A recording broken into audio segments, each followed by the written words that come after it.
moment to reflect on the journey we have embarked upon thus far, then insight share, the knowledge and gain. The connection and Mạch have been nothing short of remarkable.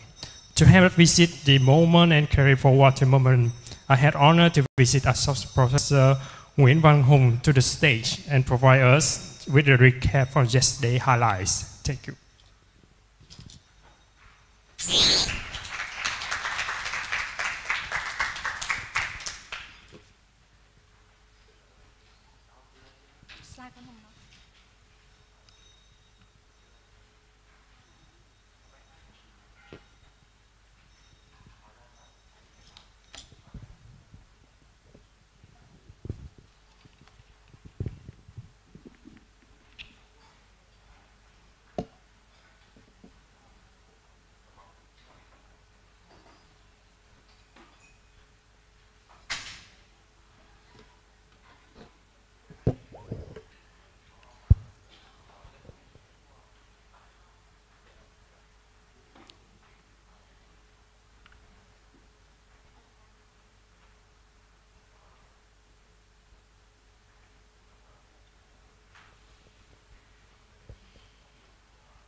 Okay.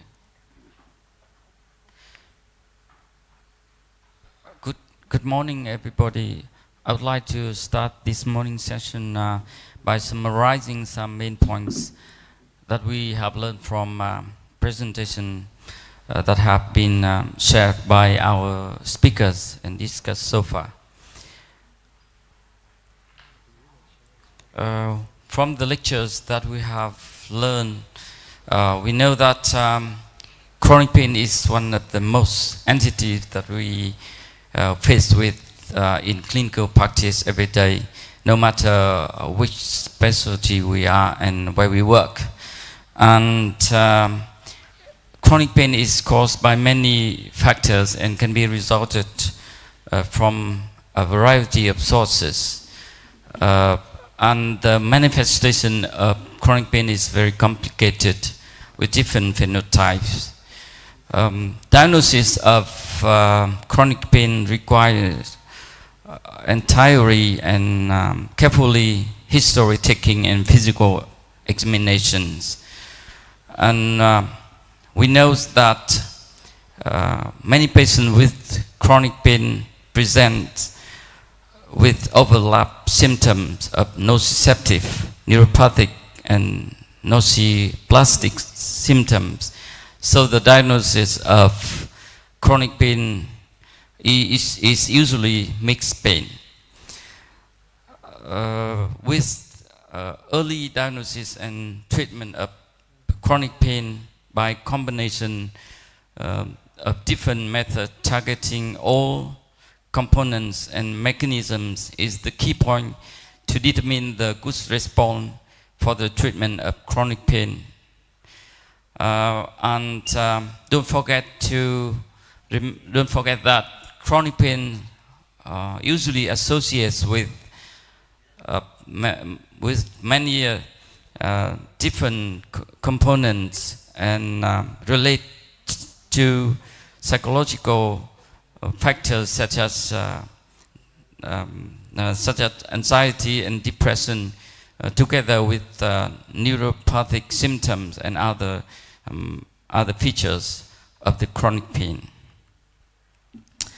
Another point that we learned that is the despite many medication and procedures that we can apply to diagnose and treat the patient with chronic pain, we still face with many challenges in the diagnosis and treatment for patients with chronic pain.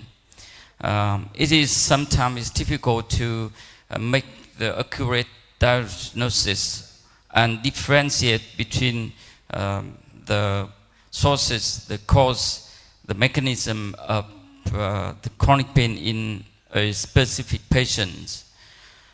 And although we have a lot of medications and procedures to apply in the treatment for chronic pain, many of them have limitations.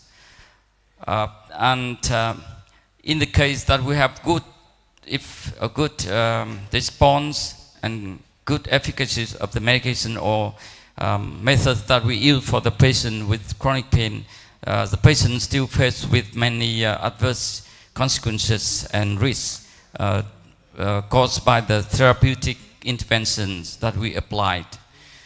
And in many cases, it's difficult to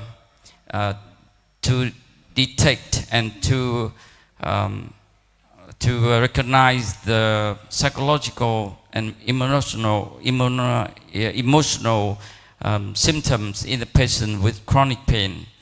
And in fact, the coordination between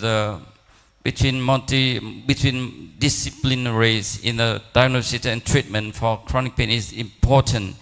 But the collaboration between doctors, physicians, in fact, is not very well, even in big hospitals, in big cities, and even in developed countries. And another point is that we lack of good research on diagnosis and treatment for patients with chronic pain that can help us to deal with the patient better. And because of the prolonged features of chronic pain, it is difficult for us to make it most benefits and effective in treatment and diagnosis of patients with chronic pain. Fortunately, we also have some strategies to deal with the challenges we face. By utilizing well the resources that we have, we can target the comprehensive care management for the patient with chronic pain. And remember to pay enough attention to the comorbid symptoms and disease in the patient with chronic pain that help us to make accurate diagnosis and good treatment for the patients. And by implementing education program to the patient and to the doctors, we can raise the awareness and understanding of not only doctors, physicians, but also the patient on the chronic pain, and so that we can promote the early diagnosis and treatment for the patient with chronic pain. And if we can use our role and position, we can impact on the society, on the authority, or even with the policymakers to help it accessible for the patient to the medical resources, especially for the group of vulnerable patients.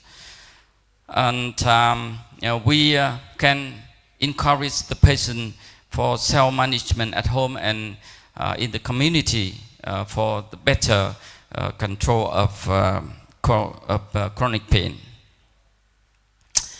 And the next point is that we know the surgical procedure is one of the options in the treatment of chronic pain, typically in the case of total knee replacement in the treatment of osteoarthritis of the knee.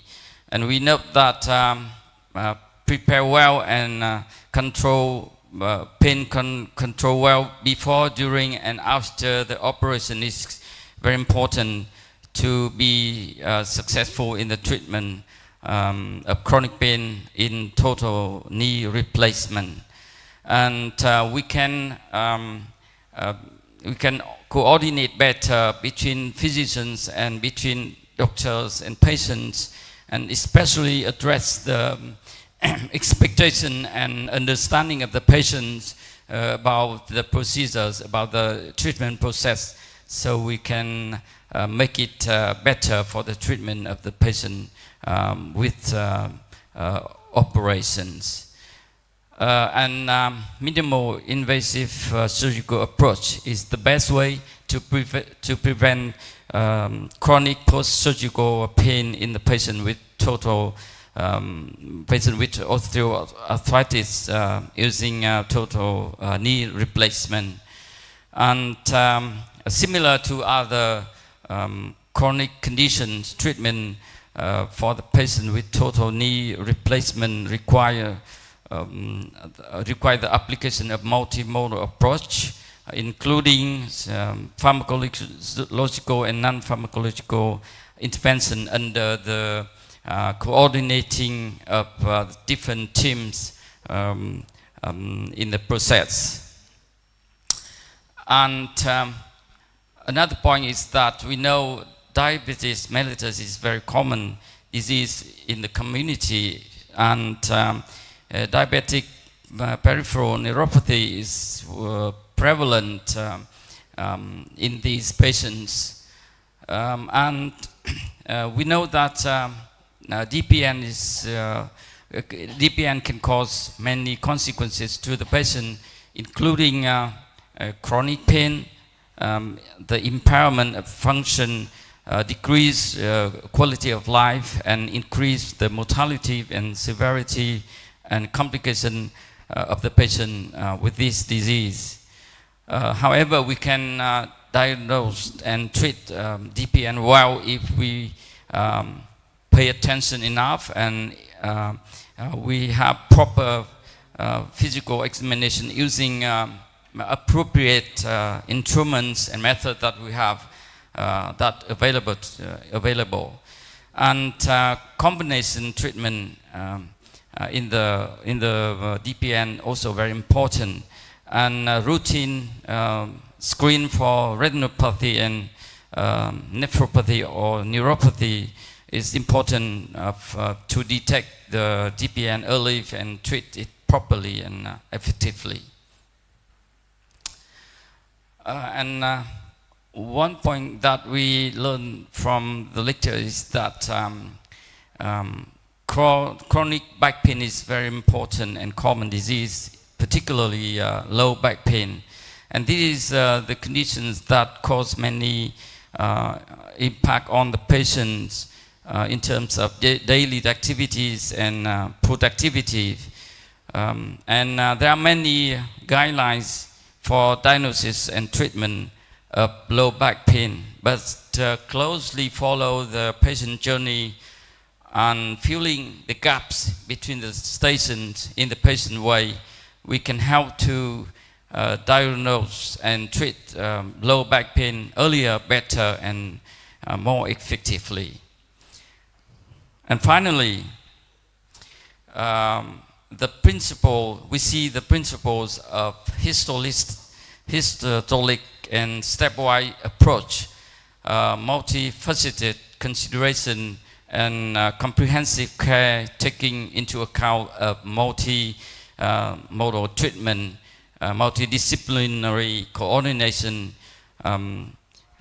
in the two clinical cases in clinical practice from Philippines and Vietnam. In fact, show us the principle that we can use, in fact, for the patient patient with chronic pain in clinical setting. So that's all. Thank you for your attention.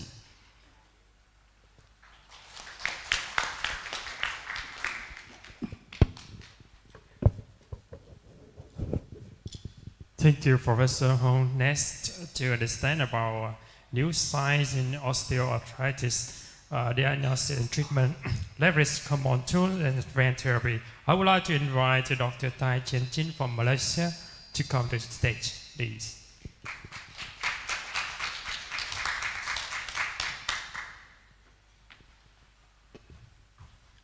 Hi, good morning.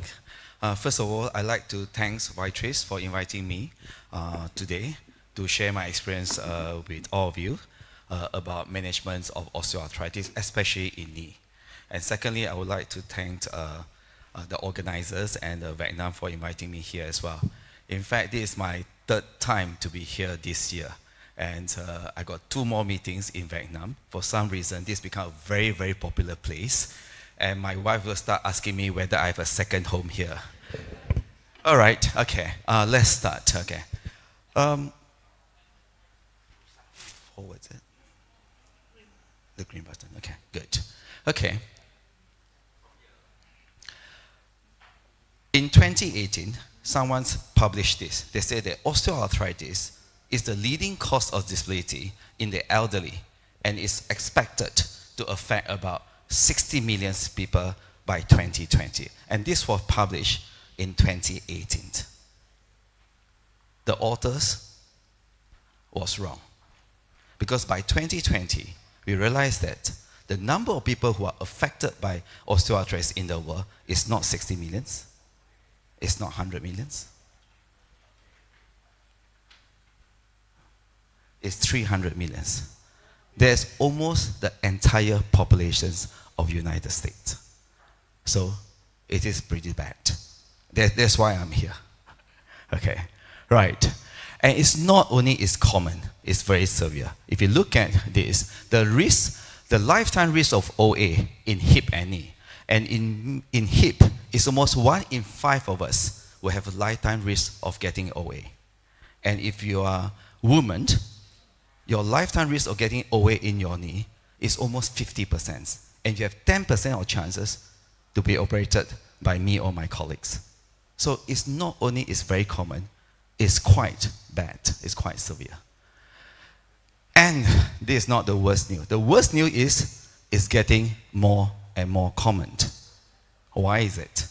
Well, a few reasons. Number one, there are more and more of us. As the population goes up, the number of people affected by OA will go up. And number 2, we are living a bit longer. And that is a problem as well. For example, this is a map. This is a map in 2008. If you look at all the dark green, this is a map of percentage of the people who are above the age of 65. Okay? So if you are in dark green country, 11% of the people are living over 65. The lighter the color, the less people are living above the 65. That means the populations are younger.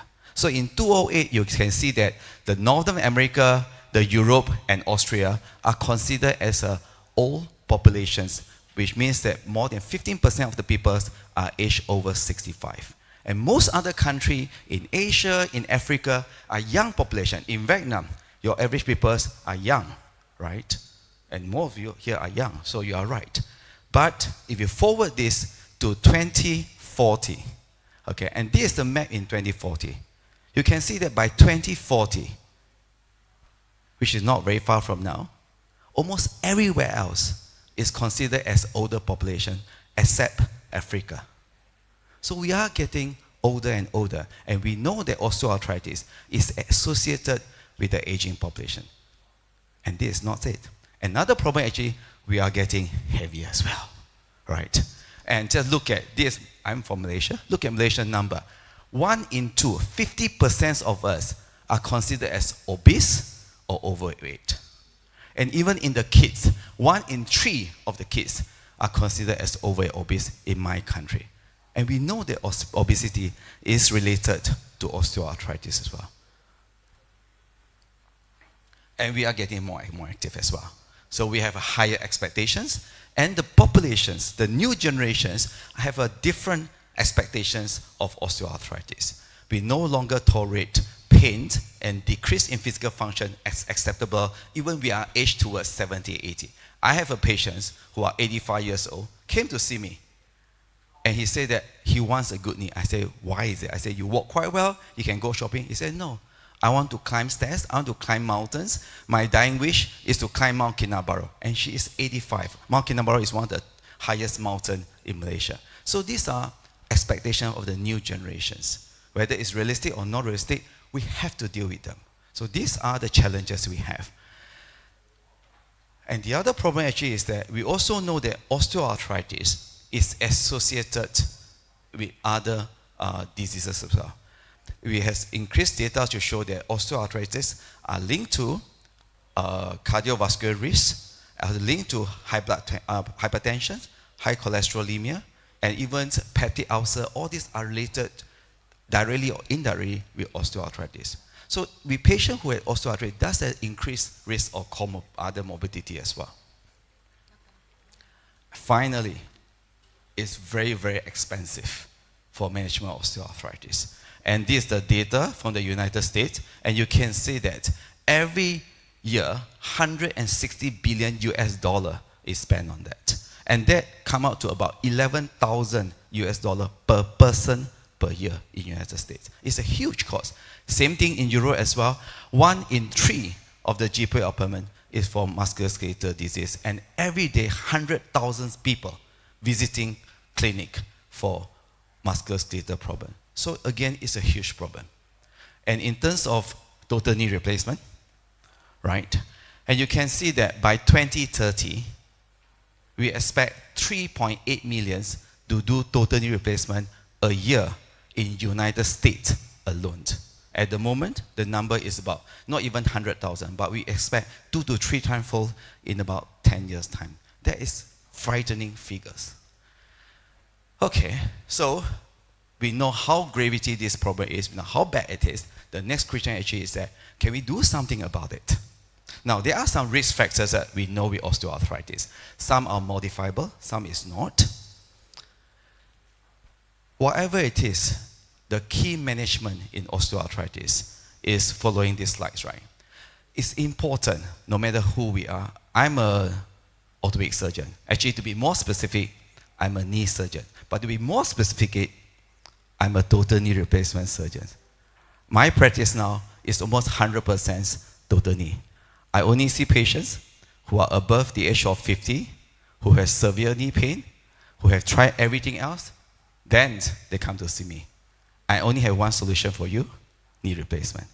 There's most of my patients. So we are very specific. But nonetheless, we should not forget one thing. We should always see patients as a whole. That is the problem with us getting more and more specific. We lose sight. We look at patients as one organ. We forget the patient as a whole. And that is a very important, the holistic approach. And the other thing is important to understand is educations. When the patients first come to see me, I spend 30 to 45 minutes. Very unusual if you know orthopedic surgeon. We don't talk more than 3 words, right? You need operation and that's it, right? But I spent 35 to 40 minutes on my patient because education is important. Your patient cannot understand the progression, the disease, the pathology of osteoarthritis, and the effect of the treatment, they're not going to be happy. So education is important for the adherence of the subsequent treatments. And these are the important things that you should remember when you treat patients with osteoarthritis. Okay. Now, there are many guidelines. That is the good part of it. Everywhere you go, because osteoarthritis is so common, people will tell you how to treat. In fact, there are society after society to publish all kinds of guidelines for you. Still, there's a problem. The problem is that none of them actually agree on most of the treatment modality. You got American Academy of Society will tell you one thing. The EULA will tell you another thing. Another American College of Rheumatology will tell you another thing. So they don't seem to have an agreement on all the treatment modality. So that is the first issue.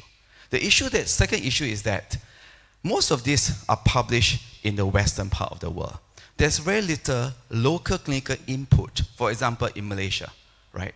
We need some specific treatments that is tailored, or the drugs availability, or the facilities that is available in our country. And most of the international guidelines, they don't look at the local facilities and the availability. And the third challenge I see with the international guideline is that although they give you the evidence of each treatment, they'll tell you this treatment is level 1, this treatment is level 2, therefore it's good or not good. But nonetheless, they never tell you how to prioritize them. When do you start first treatment? When do you start to do this? And when do you start to introduce the second treatment when the first one failed? How do you combine together? None of them actually will tell you this. Because there's no study compare one treatment to the others, and no study compare how do you prioritize each of them. And therefore, even though you have the evidence, when to start, how to start, when to stop, it all depends on the surgeons, depends on your belief, and depends on the patient. That become a bit, sometimes you can see a bit haphazard, and it's not so much of a data to support that. So these are all the challenging that we have when you look at the international guideline. So what then we decided actually is that a group of the also Malaysian health practitioner, which consists of orthopedic surgeons, rheumatologists, family medicine practitioner, GP, general practitioner, and even a sport medicines doctors gather together, and we look at some of the evidence that are available, and we try to come up with a consensus about how to treat patients, especially in our local environment. And I hope that this consensus, this recommendation, and this algorithm will be helpful for you as well. And here I am to share with you, okay? Right. Based on that, we come up with 9 recommendations. And I'll go through each recommendation with you and give you the rationale why we do that. Among the 9 recommendations, we divide into 4 different type of category. And the first one is what we call a basic management recommendation. Now this, the first thing that you should do when you see a patient with OA, and you have to assess them thoroughly. When I say thoroughly, what I mean is the biological side, the bio, psycho, and the social side. Not only do you need to know the physical status of the patients, you need to know also their activity of daily living, their health belief and health education. And to me, that is very important. You also have to know the psychological side and the restriction on their activities. So this assessment is important, and it should be assessed repeatedly throughout your management with them. And the second recommendation is that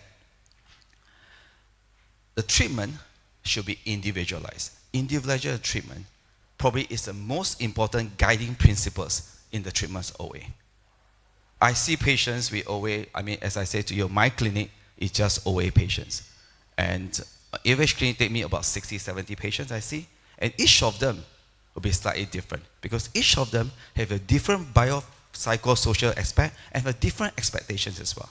So the treatment should be personalized with a set of treatments that are based on a shared decision between you and the patients. And that should include the patients, like I said, the physical status, the risk for OA, the severity of the structural damage to the OA, and the level of pain, the inflammation status. All these are important to take into considerations when you consider your treatment as well.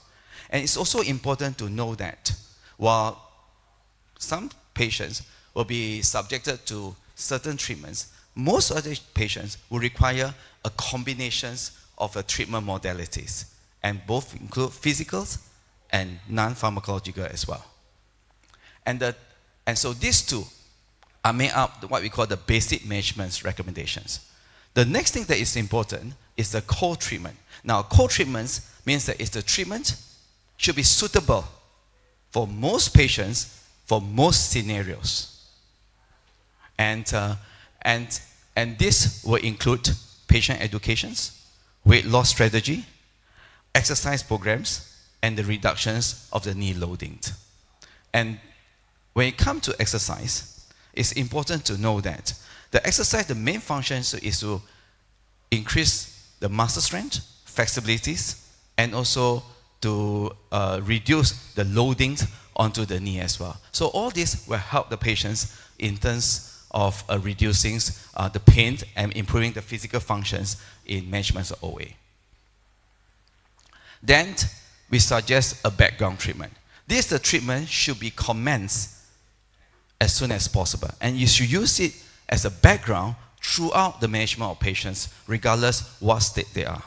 And in that sense, we think that glucosamines, the crystalline glucosamine is very important, and that you should use it as a background treatment. Now, just a quick recap. We know that glucosamine is the building block, and the way that it works, we believe that it works by inhibitions of the interleukin-1 receptor. So it inhibit the release of proteolytic enzymes. It is also inhibit the production of aggressive superoxide radicals. So it has many anti-inflammatory properties. There are 3 different types of glucosamine in the market. The glucosamine hydrochloride is very commonly seen.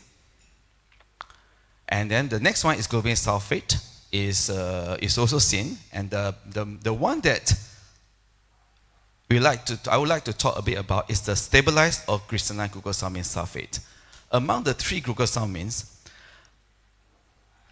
only the crystalline glucosamine sulfate has the strongest evidence to suggest that its efficacies and its safety profiles. And the similar result has not been seen in others glucosamines, including glucosamine hydrochloride or the sulfate. So the only one that is really truly showing results is the crystalline glucosamine sulfate. And the data's a lot. I'm just going to use just a very brief to mention here. This is a paper published by Rawati. It showed that glucosamine, the crystalline glucosamine sulfate is the only one can spare the NSAID usage. By taking that, patients have less pain, you don't need NSAID so much. And this is probably the landmark paper by Register, who showed that long-term consumption of glucosamines up to 3 years can actually improve the patient's physical functions and the pain, and it can improve the radiological looks on some of the X-ray as well, which means that they might cause a bit of improvement in the structural changes by taking glucosamine. This is a paper published in Prague. Again, it showed that by using glucosamine over 3 years, actually will improve significant functions. And in this paper, it showed that not only improve the physical function, it also delay the need for operations by average about 3 years. And in this JAMA paper, which was published in 2018, glucosamine sulfate, the crystalline glucosamine, is the only one that improve the physical functions, the pains, and improve the joint space as well. So given all these things, we know that glucosamine sulfate is very safe, and it should be used as a background for all patients with osteoarthritis. Okay, so now we come up with 5 more recommendations. These 5 recommendations, 4 of them are mainly on the advanced pharmacological treatments. We know that NSAID is probably one of the most commonly used treatments in osteoarthritis. In fact, they say that 1 in 8 people in US are constantly on consumption of NSAID. And we also know that if you look at all the data, all the papers that we have, all NSAIDs, either COX-2 or non-COX-2, selective or non-selective, have almost similar efficacies in terms of treatment of osteoarthritis. However, the risk profile can be slightly different, and therefore, the effect of that should be tailored according to each patient's safety profile and their comorbidity. And we know that certain NSAIDs has a higher risk associated with other morbidity as well. So we have to be very careful when you use by NSAID. And the way to use NSAID, it should be monitored constantly, and we should not, if possible, use it as a shorter period of time. But for patients, we know that who might be contraindicated with NSAID, then we recommend intra-articular joint injections.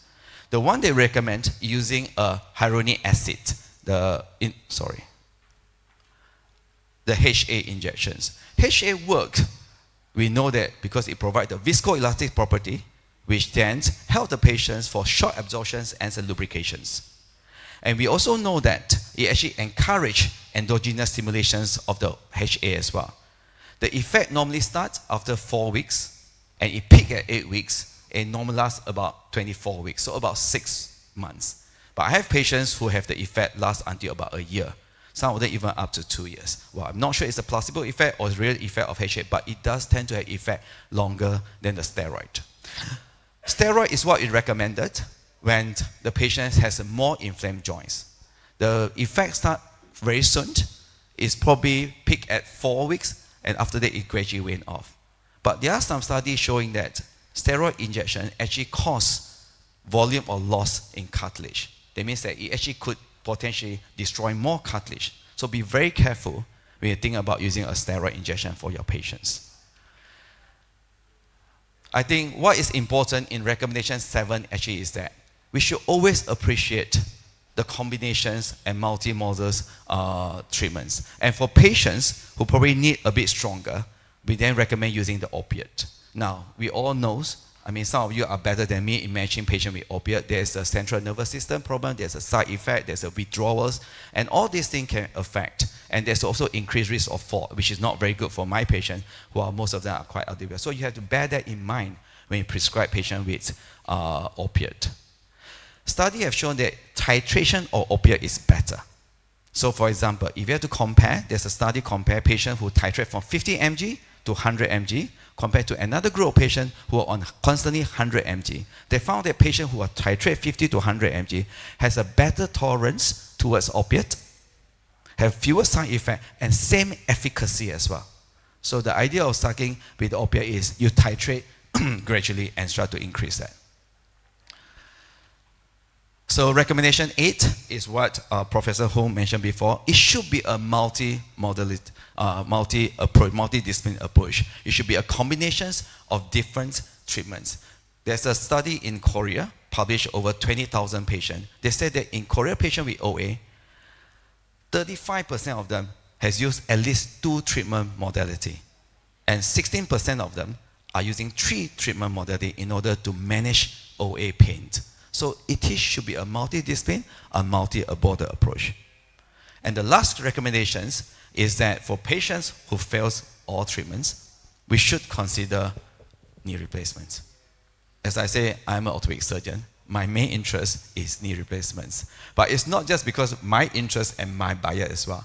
There's a paper published in Journal of Surgery, and they mentioned that of the 15 treatment modality, which ranging from glucosamine up to NSAID, up to arthroscopy surgery, up to opiate, up to injections, TKR has the lowest mortality among all of them.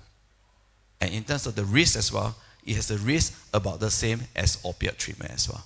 So in terms of risk profile and the mortality profile, knee replacement is actually very, very safe.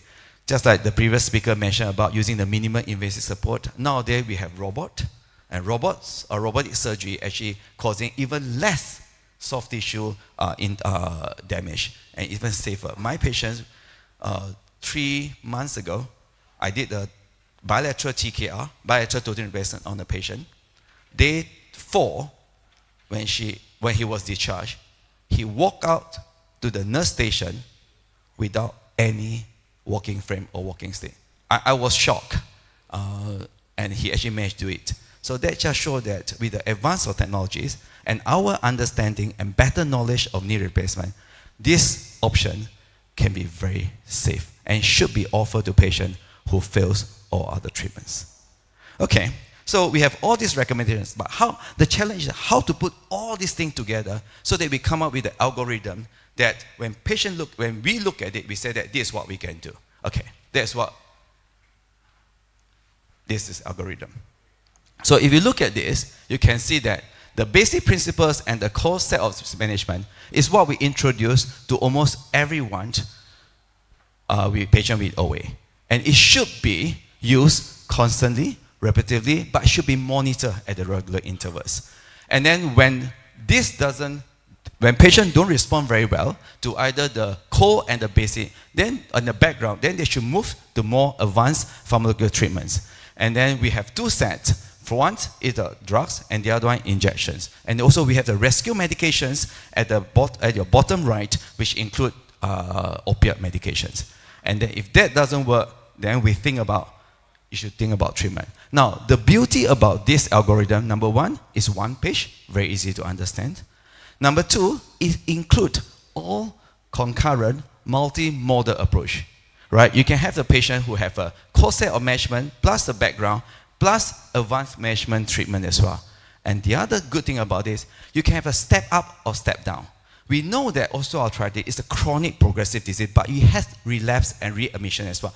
A bit like rheumatoid arthritis, a bit like inflammatory arthritis. In fact, I actually think that arthritis should no longer be divided into inflammatory and non-inflammatory. It should be just one spectrum. So everything is the same. You have remissions, you have relapse. So when patients is better, you should move back them on, step down. If patient is not so well, you step up again. So this gives you the flexibility to go up and down in your treatments. And that is one of the beauty about this. Okay? So, I think my time is almost up. So in summary, right, we think that System DOA has some important elements in helping patients with OA. We also think that a multimodal strategy, which including not only the educational, the behavior, psychosocial, and the physical intervention, include pharmacological and non-pharmacological, are important to treat patients. And also we think that when you consider using a pharmacological medication, you should always think about patient risk profiles and also patient demand and expectations. I think that's all. Thank you very much for your attention. Thank you, Dr. Chai Chen. Next, we will have a discussion together on the topic exploring the need of early osteoarthritis diagnosis and management. Please welcome Mr. Chairman Dr. A.B. Govindara from India, with the panelists Dr. Ken Lee Pua from Singapore, Dr. Chai Chen from Malaysia, Dr. Chavarin Amarais from Thailand, please.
Shall we start? Chairman? Okay, good morning. So the second session of the morning is about a panel discussion on exploring the need for early osteoarthritic diagnosis and management. So we have in the panel my colleagues, Dr. Ken Lee Pua, Dr. Tai Chi Chen, and Dr. Sharon Amarais. So when I started my career, I had two good friends. One of them went into cardiac surgery and the other one went into gastroenterology.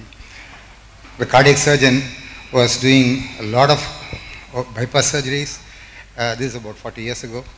And today, the number of cardiac surgeries almost to bottomed out, and PCI came in, and stents put in, and even that is coming down with advent of better medications.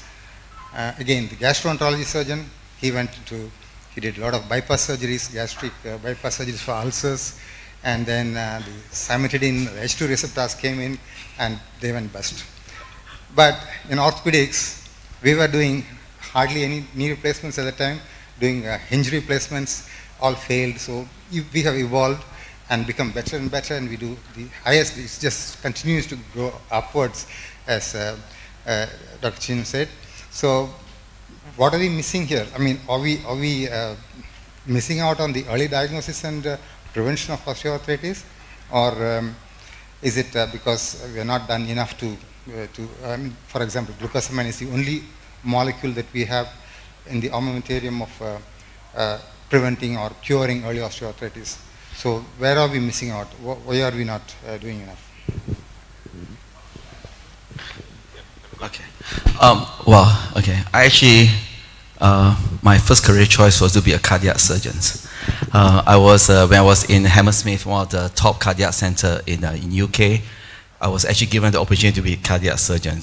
But I changed my mind when on one Christmas morning, my cardiac consultant woke me up, and he said that we have to work on the Christmas day. So I thought the orthopedic surgeon is a better choice, but I didn't realize that it's actually even worse. Now we work on the Christmas, Chinese New Year, Malay New Year, Indian New Year, we work every day. But anyway, what are we missing out here? I think, unlike other things like a cardiac or a GI, where you have a very aggressive symptoms, sometimes it just hits you. Whereas in osteoarthritis, it's a slow progressive disease. And people start to tolerate a bit of pain, a bit of stiffness, and they accept that. I have patients who come in, when I first came back from UK, I was shocked to look at how bad the knees, right? People come in with the knee completely various 20, 30 degrees, which I never see in UK. And I say, ma'am, how do you walk like this? He said, I can still walk. You know, we walk with a walking frame, and, you know, and when patient come with me with one knee is very bad, I say that you need operation. No, I have another knee. I don't need operation yet. I'm okay. I still got many more years to go. I think that is one. I think the belief, the health belief, as I emphasize, is very different. 57% of the people who come to see me already have seen others, shall I say, traditional, complementary practitioner. I'm not the first choice, right? We are not the first choice. And even despite after we tell them what is wrong, they'll go back and look for everything else except the medication, the supplements, the surgery they prescribe. They don't believe in us. So we are always the last resort and last resort. So the health belief and the disease itself, which is come to the very end only disabling. And also nowadays with the social media influence, you know, I get so many messages until nowadays I actually thinking of changing my phone, because people keep asking me, does this work, does pineapple work, does shark fin soup work, you know, that eating chicken feet, give me the cartilage, all kind of this, right, all these things. So all these things kind of like, in a way, delaying the patient seeking treatments or seeking a proper treatment. I think these contribute to the problems. I'm not sure about other panelists. Yes. What do you think? I mean, is early diagnosis a taboo? Like a lot of patients don't want to be told you have arthritis, and they're shocked and they're kind of in disbelief. Do you find that in your population? Yeah. So I'm a little bit different from Dr. Tai here. I'm a sports surgeon, so I tend to get my patients in a little bit earlier. I practice before I was in private practice, I was practicing at Singapore General Hospital, where we account for 60% of the knee replacements in Singapore. There are a couple of things that strike me, which I think at the GP primary practitioner role, they probably want to look out for. The number one is obesity. You would think that after a knee replacement, your patient will be able to exercise and lose weight. However, one of the studies that was done at my department, was that the BMI of a patient does not change before and after a knee replacement. The underlying problem is still there. And I think the lifestyle recommendations have to start really early if we want to prevent patients from going on to coming to us. I mean, I'm equally conflicted as Dr. Tai over here. We want to do knee replacements, but we want to make sure that it's for the right reason. The other thing that is a bit of a problem when it comes to osteoarthritis of the knee is like if you were to, and this is a standard medical school exam question, right? What is the criteria to get a good screening test? The problem with osteoarthritis of the knee is that even when the deformity is very severe, as what we have, as what we mentioned before, the patient's symptoms may not necessarily correlate with the imaging.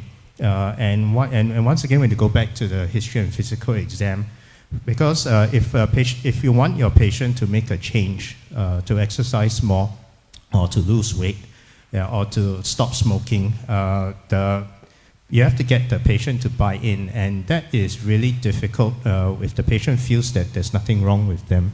Even though we already know on physical examination, hey, this knee is getting more stiff, we get an x-ray, the leg is getting more crooked, it is a big challenge.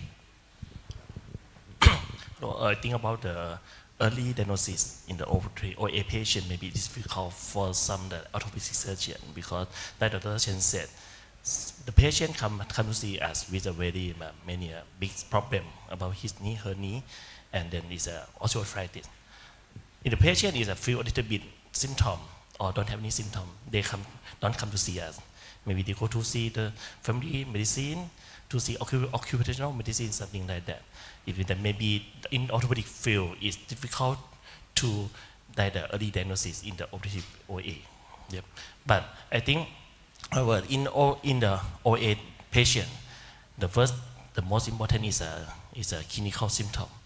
If the patient don't have any clinical, we cannot do anything for there, right? But I think maybe about education is if we can encourage the education to the people in the society, know about the risk factor or something for prevent or early detect OA by themselves and come to see us early, maybe is the best option for prevent OA in the future.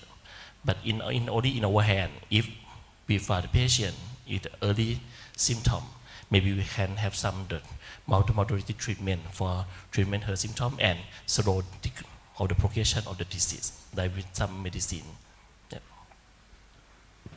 So, when it comes to early diagnosis, sometimes we take an X-ray and the X-ray is normal, almost normal, and then patient, you tell them it looks clinically like an osteoarthritis because other symptoms are some effusion, there is some stiffness, there's some restricted movement, there's no other pathology, but you think it's osteoarthritis.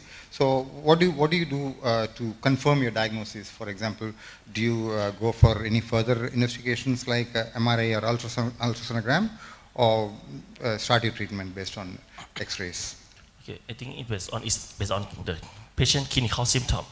If the patient have symptom, we have to classify that that problem is come from the inflammation or just like the pain from the mechanical problem.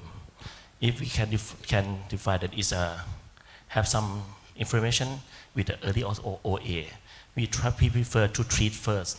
Trying maybe like if it's very big inflamed, I prefer to do some visualization surgery, or sometimes start with the treatment or the NSAID in short period and wait and see.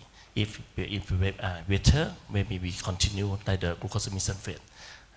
But if the patient not improve from the medicine, I prefer to do the MRI to see like about the synovium or some cartilage loss inside the knee.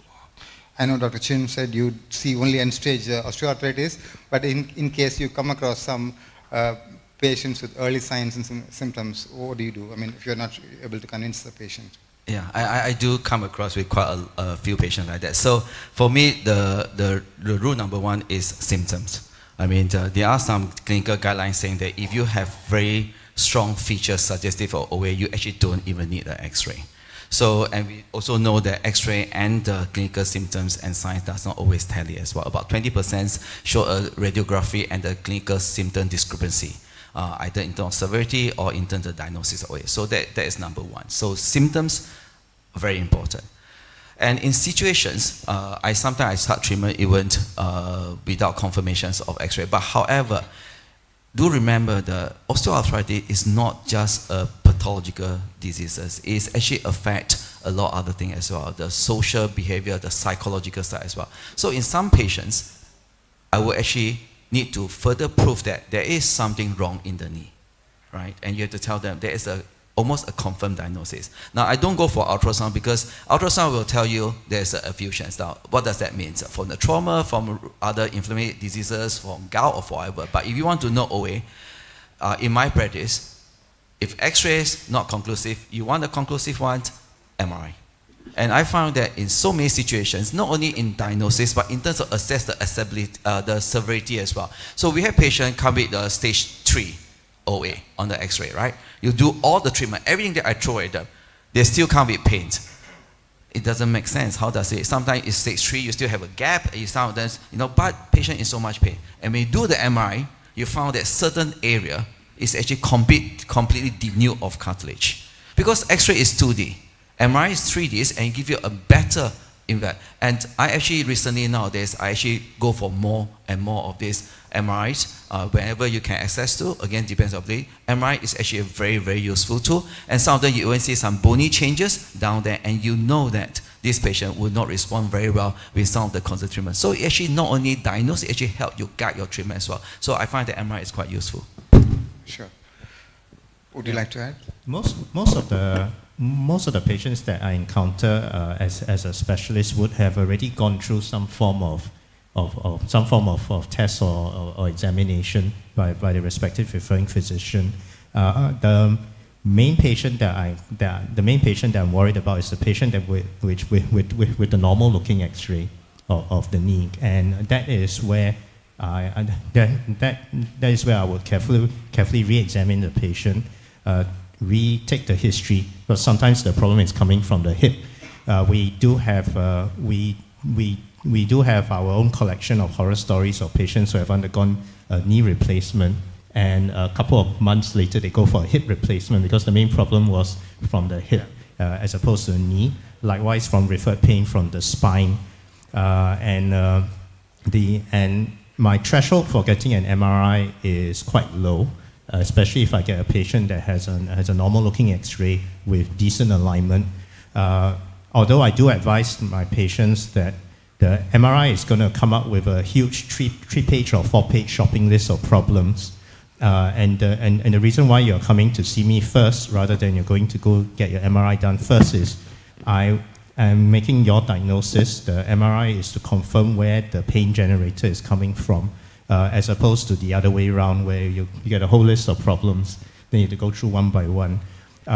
Do I use ultrasound in my practice? The answer is yes, I have a handheld portable ultrasound. Of course, it's not the same as the Mercedes S-Class that the radiologists use. I just use it as a quick screening tool. Sometimes if I want to assess the volume of a knee effusion, if I want to assess for pes anserinus bursitis, if I want to look at where the Baker's cyst is and the size, and also if I want to use an ultrasound for ultrasound guided interventions, if I want to do an aspiration, if I want to do any intra-articular injection, it is a little bit easier, especially when you're dealing with certain things like injecting hyaluronic acid, which is way more expensive than injecting corticosteroids. I want to make sure that it goes into the joint.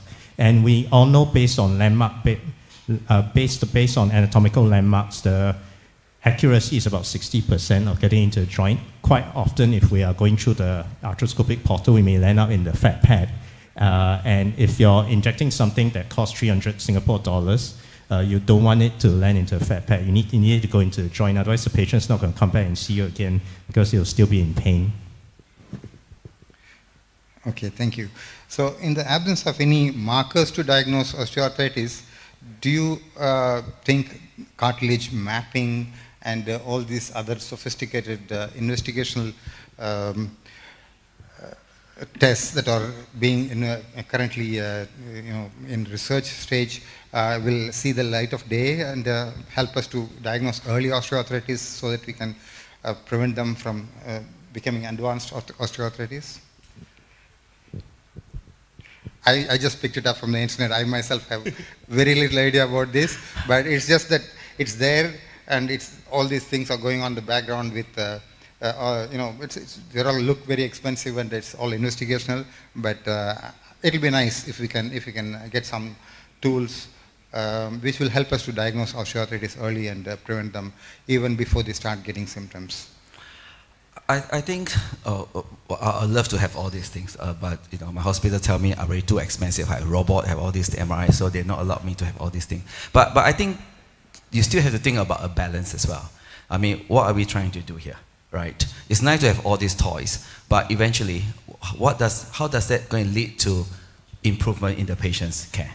Okay, so we talk about doing the MRI because that will give us confirmations, yes or no, to proceed. But we have too many things to know at the early diagnosis, even if it's confirmed, and what are we going to do to prevent it from getting worse? That comes to the next question, is that how good are we in preventing early treatment, even early OA, to become more and more advanced, to become eventually need to see me. I mean, for selfish reasons, I will wish that you don't have any early treatment, you just come and see me at the end down the 20 years. But as a healthcare provider, obviously that is not what we want. It's very costing. So early treatment is very important, but I think the question comes down to how good is our early treatment. If it's not good, just like any screening tool, if your early treatment intervention is not going to change, then why do you screen the patients? I think that is probably the question. I'm not sure the answer for this. I mean, at the moment, we have some of these supplements, some of these anti-inflammatory studies are showing that reducing inflammation is not just a symptomatic treatment, but actually to some extent reduce the progressions of the disease as well. So in that sense it is, but how good are we? How are we going to do it? All these things we still need a lot of data. So by introducing too much of this cartilage mapping, all these things, my interest will be more towards the treatments instead of the investigations. I take it from the surgeon's perspective, but I think as a surgeon we are not really looking at backwards. We're just looking forwards and seeing how can I do it better, how can I improve the 20-year survival rate and all those things. But if everybody thought like that, there wouldn't have been breakthrough treatment in cardiology or gastroenterology or of any other field. So I think it's something we need to respect and hope that things will change in the near future. So that takes us to the next thing. So even after you diagnose early osteoarthritis, what good is it? How are we going to reduce the progression? So I think your hospital has come up with some recommendations on the risk factors and how to deal with the risk factors in delaying or the onset of progression. But the risk factor is some risk factor is non-adjustable. It means that we cannot control anything. But in some risk factor that we can control or suggest that maybe difficult, like the weight. How do you suggest that patient can control weight? Because he feels pain, he cannot do exercise. Maybe we can recommend only the control the diet. That is not maybe that less effective to decrease the weight, but we have to encourage them to control the weight or something like that. Some medical problem we can control for improve their quality and maybe improve the knee symptom too. I think that educational for take the risk factor, for control risk factor is really important, but maybe it's difficult to do. But we have to encourage to control this factor for decrease for control the decrease. After that we have give them medicine for control. Sure. So I'll just move to the next slide, which is about pain management strategies. Pain management strategies. How do you advocate pain management in the early stage and various stages of disease? We have covered this in the last day, yesterday and today also, but like Dr. Shin said, there are the American College recommendation, the American College of Rheumatology, EULA recommendations, but we need to really stage it in each stage, what are the medications that are going to be used. So can you just recap what we spoke in the morning in your earlier talk, Dr. Shin? Yeah. No. Sorry. Okay. As I say, I mean, this is not one treatment. I mean, you know, that you can control everything. So you actually need to have multiple approach. So whatever you see on all this mentioned above have proven some of the data show some of the stronger than others, but they all have proven that to some extent it will work. So these are all the things that you have to use it as early on. The one on the top right, I think it should introduce to almost most of the patients, regardless the severity. Obviously it's the end stage, but other than that, this should be the key one. Then the one at the NSAID and the opiate, all this should use it more sparing. Only when patients are not response to the treatments at the above, you should think about it. But I think it's also important to realize that everybody is different. With the same severity, you know, patients respond differently, and some patients respond more than the others. And to some extent, we should not forget about the placebo effect. Okay, I know that. I probably should not say this, but I just give you an example, right? I have patients who come and see me, you know, which glucosamine? That I say, of course, you have to take this glucosamine. It's the only one that proven help. You know, but Dr. Tai, I actually have tried this glucosamine. It's cheaper, and it works. It works very, very well. Now, now I have to think carefully, right? As a responsible healthcare provider, this is not based on data. It should not work. Right? Cost should not be issues because this is for your good. But then I think about, you know, this is really cheaper, and if you find that it works, right, whatever the reason it is, why should I stop you? So that is the two contradicting things. So there are sometimes that you think about on this. So we always talk about medicines. It's a combination of art and science. I'm a very scientific based doctors. I use everything evidence-based. But sometimes you have to be art in there as well. You think about, okay, maybe this one, if this work for you, why not continue? Since it's cheaper, it makes you happy, you feel better, carry on. But if it doesn't work, then think about switching to the other one. So that is what I will tell the patient as well. So there's some things that you think about osteoarthritis. I mean, I've been doing this for over 30 years now. I still don't think that I'm any good at this. I have the ultimate solutions, knee replacement, but from A to there, even knee replacement, like you say, is not 100% perfect.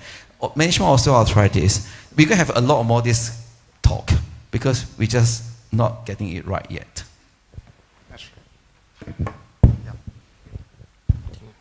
I think the first we have to determine that what is the cause of the symptom of the patient first. If the patient have like a medical problem from the OA, maybe the medicine is not work. Maybe we have to do early the surgery. But if the patient, okay, not any problem, but from the instability, from the mechanical problem, is from the OA. I think the multimodal medicine is effective to treat. In my hand, I start with the patent crystalline glucosamine sulfate. With add-on oral NSAID in the patient have got inflammation, but only short period. After that, if better, we continue to the patent crystalline glucosamine sulfate for a long time for control. My target is control the pain, but the symptom with the medicine that's safe, not NSAID. But the intermittent short course NSAID is can use for control when the pain is like the acute on top in some time. But we have to get education to the patient that they should know the knee OA is like the chronic. It can acute on top every time. If they know, he feel pain, more pain, she stop activity, she take time more short NSAID, she less is better.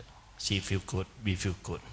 And I really agree with Dr. Thai that some placebo effect with some medicine we cannot control, but that it can help us for easily to talk with the patient. That if you feel good, you can continue the treatment. That okay, don't worry for me. Yeah. Okay. So you do combine nutraceuticals with NSAIDs if the response is not adequate. Sure. So just an interesting, a lot of patients ask me, what should I eat to reduce my arthritic? Do you have any preference of diet in patients with early osteoarthritis, which can help them to not progress? I think not just control nutrition for control the weight management, yeah. I suppose, yes. Yeah. What about uricosuric, purine, high purine diet? Do you feel that has an implication in progression of osteoarthritis? If they are alcoholics, for example, they have recurrent gout attacks, related gout-related crystal synovitis that might contribute to the osteoarthritic progression.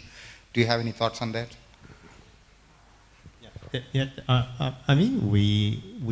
We've all encountered the odd patient where the X-ray does not look too bad, but they've got quite a bad knee effusion and they get an aspiration, which I think is what you're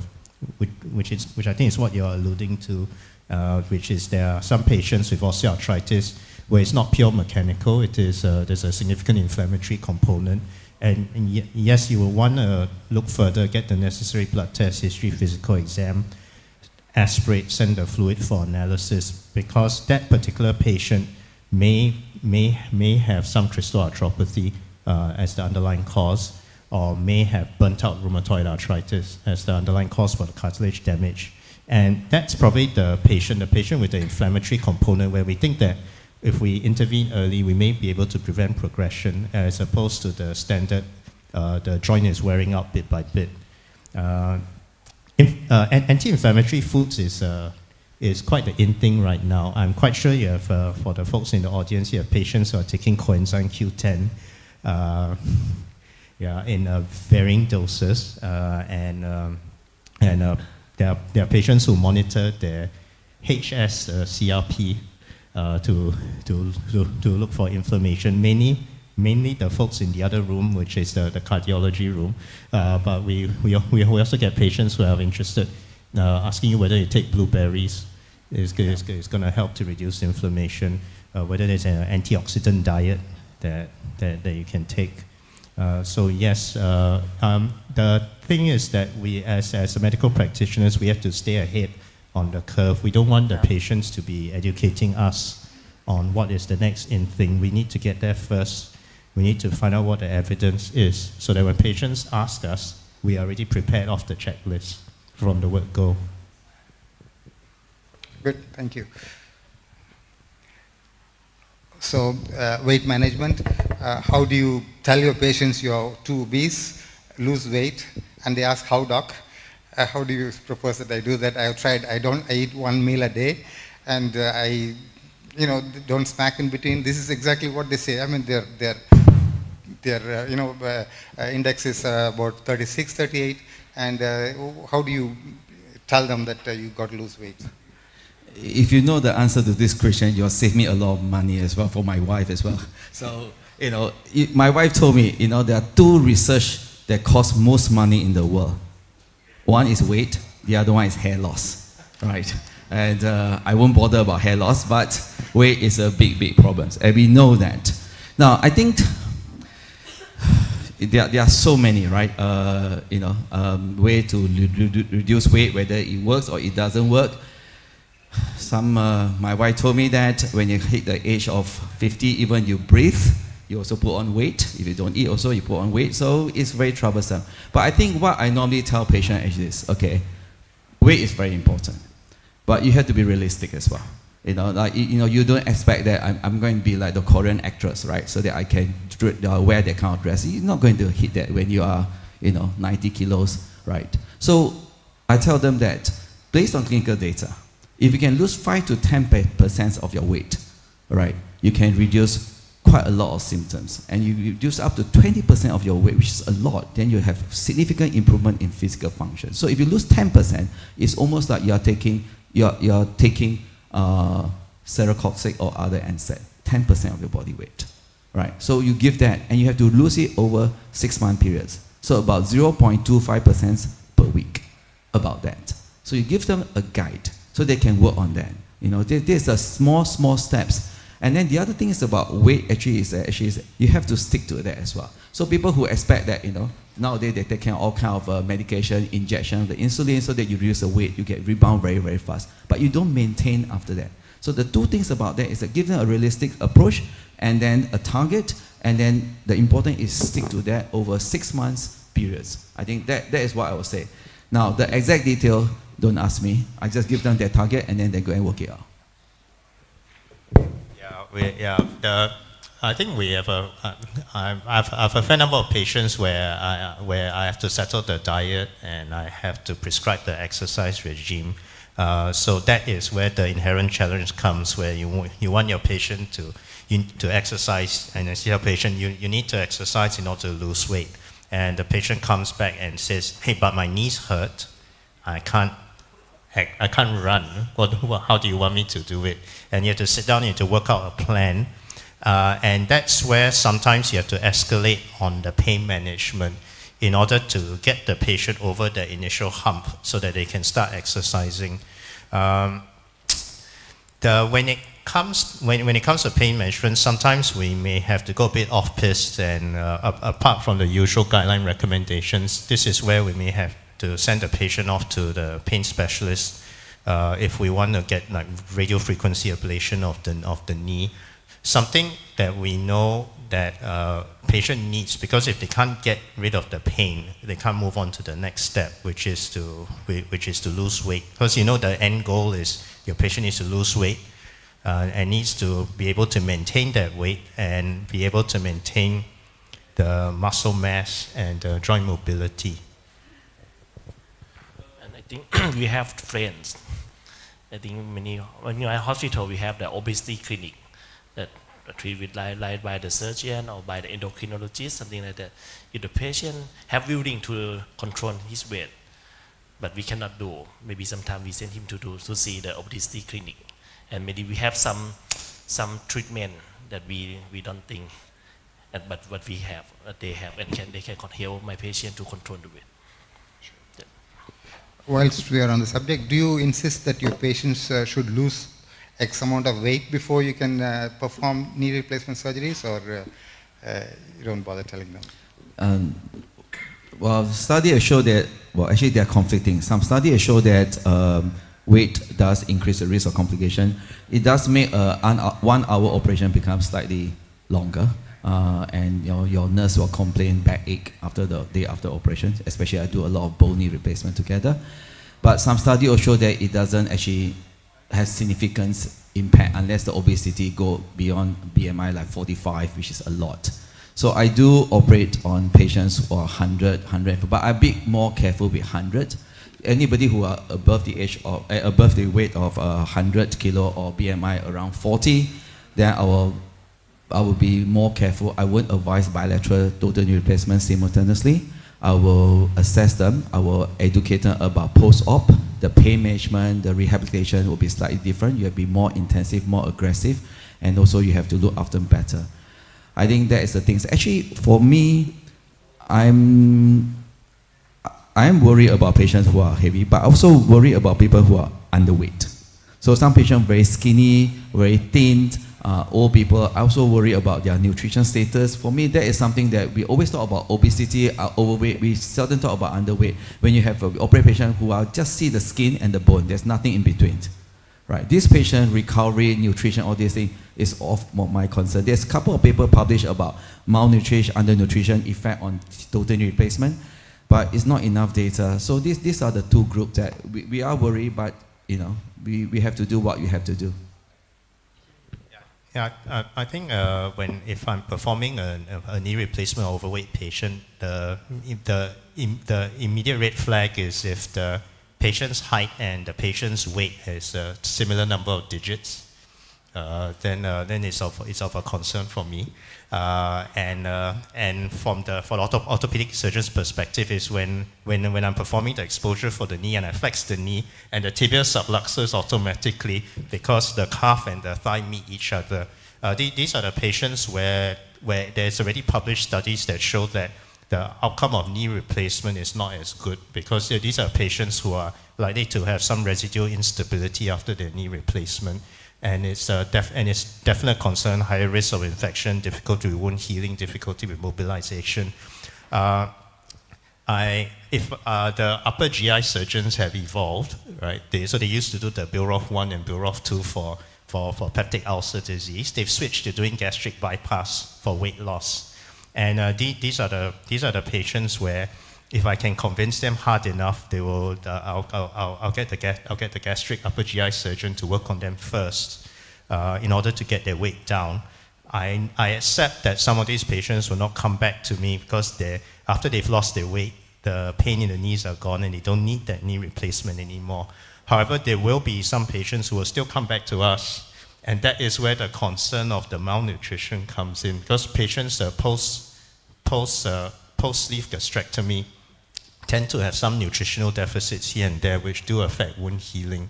And that is where I get a bit worried, and I get the patient to see a dietitian before I proceed with surgery.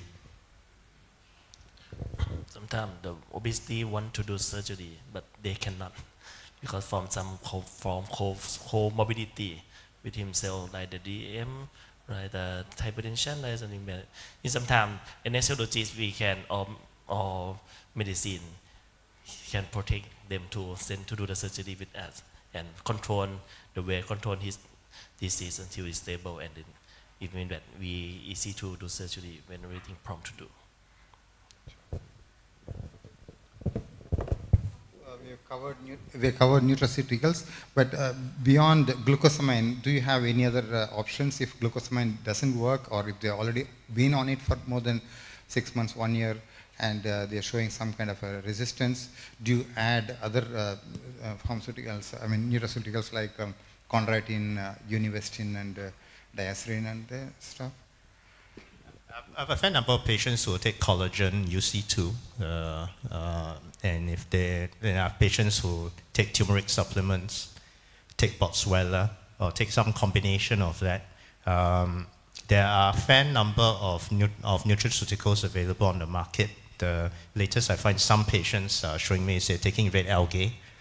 So you just have to keep ahead of the curve, and you have to be aware that such products exist, and to study the evidence so that you're better able to advise your patients. The main problem I have with glucosamine is most patients that come to see me have already tried glucosamine.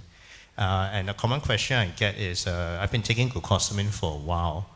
I don't see much effect. How much longer must I persist with taking it? Because I understand in your guidelines, glucosamine is your first line. So first thing, if they tell me that they've taken glucosamine, so I say, what type of glucosamine? So most of them would not use the one that I recommend. So I say, switch to that one. And I say that you take it every day for 3 months, and then you will see whether they changes. If they make no changes, then you know that it probably doesn't work. So 3 months maximum. Sometimes they say, I'm not quite sure. Then I say, okay, go for another 3 months, 6 months. So see whether it works. But you take it every day. There's no starting dosage, no maintained dosage. It's always same 1,500, you take it. But for patients who have done glucosamine, it doesn't work, then I would think about maybe chondroitin sulfate. There's some data over there. Now, as far as supplement is concerned, to me, there are almost two classes. One of them is things like glucosamine, chondroitin sulfate. Mechanisms, I did mention anti-inflammatory, but there are some other property that we not quite sure, because Register in his study showed that there is some structural changes in the X-ray. Now, if it's anti-inflammatory, it should not cause any structural changes. It should not improve.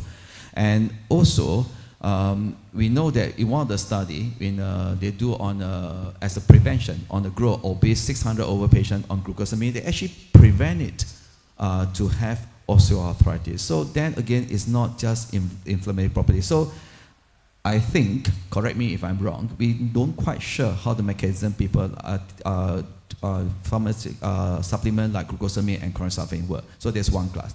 The other one, like turmeric, Boswellia, we know that they have a very strong anti-inflammatory properties. So this and the ASU as well, all these things, Biscardine. So all these things will work because of the anti-inflammatory properties. So there are two types of supplements. So patient, if they don't work on glucosamines, then I'll think about introduce some of the ideas of the other types. Dr. Andres, you have anything to add? About the glucosamine, that you said, I prefer to give at least 3 months and then wait and see the clinical. If they said it's not improved, in some patient, I said that, okay, try stop it.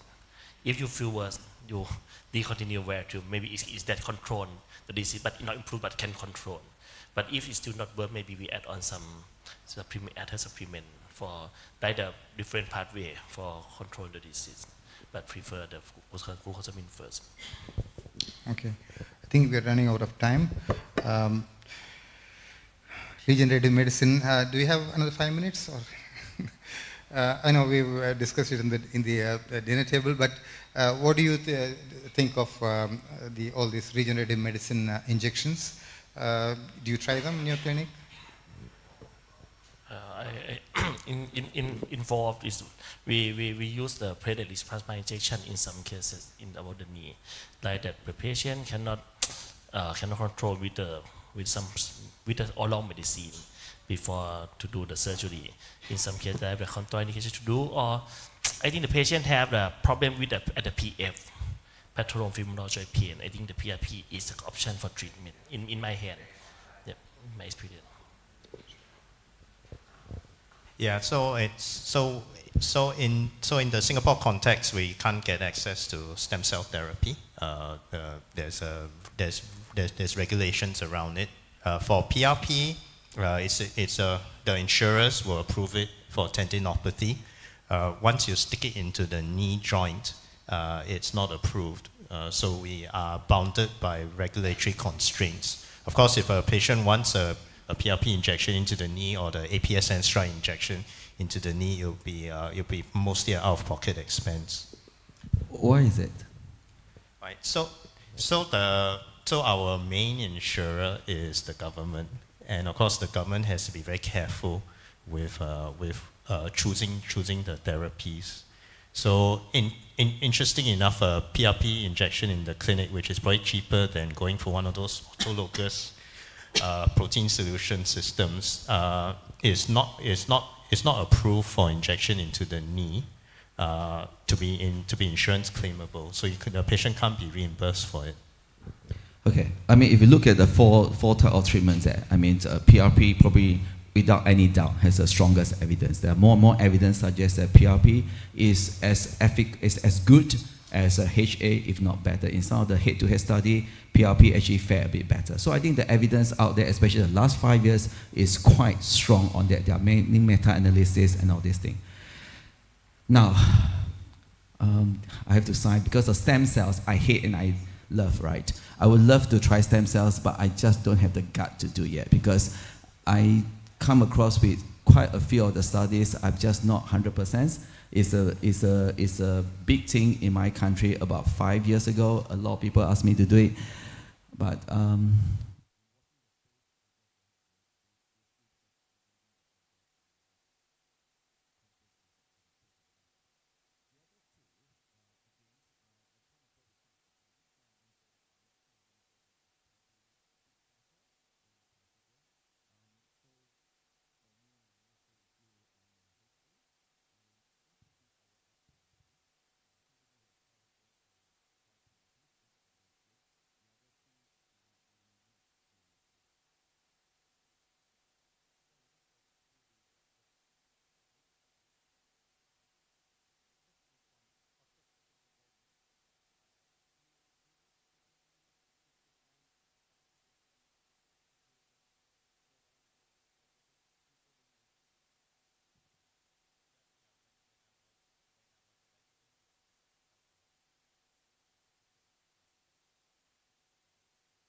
You gotta put your past behind you. Look, kid, bad things happen, and you can't do anything about it, right? Right. Wrong! When the world turns its back on you, you turn your back on them. Well, that's not what I was told. Then maybe you need a new lesson. Repeat after me. Hakuna Matata. What? Hakuna Matata. It means no worries.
It means no worries.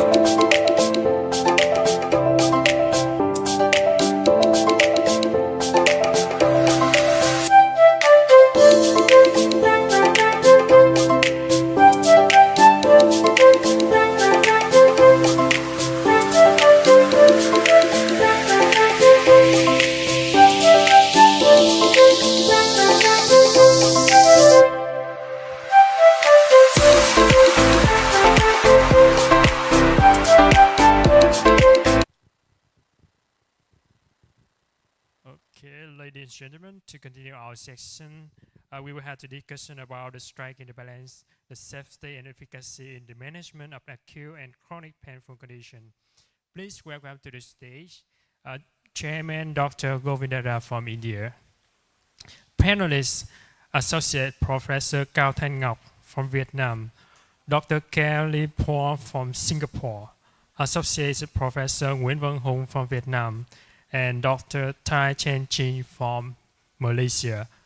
All professor and doctor, please come to the stage.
Good morning again. I welcome Dr. Nok and Dr. Hung to the panel, along with Dr. Shin and Dr. Wow. So we'll get on with the second session, which is about balancing safety and efficacy in the management of acute and chronic painful conditions.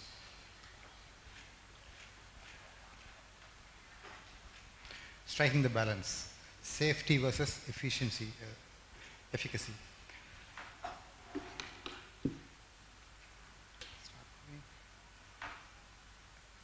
Can you advance it, please? It's not me.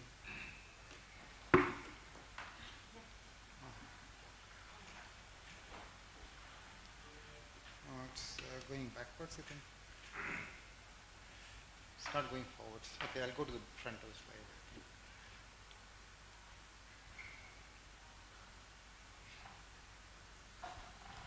Sorry. Yeah, I'm going all the way backwards, like.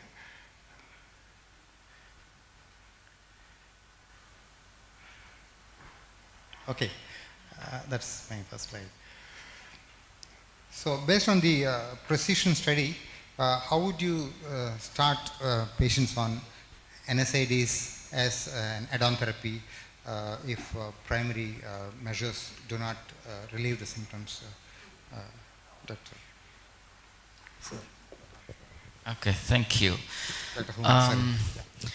Hung, yes, as we know that pain control is very important in the treatment of the chronic disease with pain, and NSAID is one of the first recommendation for the management of pain in those patients. And I think we already have a lot of experiences and guidelines how to use NSAID in the patient, in the normal patient, and in the high-risk patient, CV high-risk and GI high-risk and other risks as well, before the precision has been published. But the implementation from the precision also add more knowledge and choice for us in selection for NSAID when we prescribe for the patient. And I think the safety and the efficacy is not the new things, because we know that all NSAIDs are almost the same in terms of efficacy, but the safety is different, and precision provide us with new information about the safety of celecoxib compared to traditional NSAID, naproxen and ibuprofen, and this provide doctor with more confidence and more reliable information when we select NSAID for the treatment of the patient with pain. I think that's the important contribution of the precision study to us. Thank you. Thank you. Dr. Shin, do you routinely use Celecox as a preoperative medication for pain management? Yeah, I mean, for me, COX, we all know that NSAID is part of my weapons, so to speak, to treat either people with chronic osteoarthritis before operation or even after operation, during the operations and intraoperatively. So NSAID has always been a very important element of that. Now, our concerns, like any doctors, always two things: the risk versus benefits. So what are the risks and what are the benefits? I think in NSAID, we know the benefits are there. Especially for post-op, inflammatory is very important. The first phase of recovery is inflammation. You reduce the inflammations, patient post-op recovery, rehabilitation is a lot easier, a lot better, and with a better clinical outcome. So then, therefore, we worry then, the next question is that, how about so risk versus benefit? So how about the risk? Our concern with any NSAIDs are renal, GI, and cardiovascular. Okay, so I mean, what this study has shown to us actually is that in terms of the risk, cardiovascular, COX-2 is not inferior. To some extent even better, and that has proven in some other studies. And GI is definitely better. And renal also is better if you compare serocoxis with ibuprofen as well. So like Professor Hong said, they give us a very confidence that, we know that we are using a prescribed drug that has some side effect, but is not worse than what else is on the market. So yes, COX-2 has always been one of my important drugs to use. Yeah, so when I was still in academic practice, if I were to prescribe a COX-2, the hospital pharmacist will call me up and say, hey, your patient has cardiac risk factors. Can you please switch to naproxen? This is our recommendation. So usually when a pharmacist wants to recommend something, it's like the nurse telling you there's something important. The only correct answer is yes. When you have the knowledge of the precision trial, you know that it's safe enough to prescribe a COX-2. The main thing to note is that at least in my context in Singapore, the most common dosage of celecoxib that I have is a 200 milligram capsule, and for a fair number of patients, it'll be 200 milligrams 2 times a day. In the precision trial, the investigated dosage for celecoxib was 200 milligrams once a day. So we have to be aware that what our prescribing habits are like versus what the protocol was used during the trial may have some impact as to whether you really feel comfortable giving 400 milligrams a day long term, or whether you need to manage this with your patient. Say, it's safe, but only if you take 200. Dr. Nag, can you add your comments, please? Yeah, we know that NSAIDs have cardiovascular risk for the patient with arthritis, and with the result of the recession, we will remind me to be more careful when prescribing NSAIDs for the patient have arthritis with cardiovascular risk. And the result of the recession that's so that celecoxib is safer as naproxen or ibuprofen. And for patients with the cardiovascular risk, we avoid use NSAID if necessary. And in some patients who need NSAID, we will use NSAID for have been proven safety like celecoxib or naproxen. And for patients with many risks, we will use celecoxib. Yeah.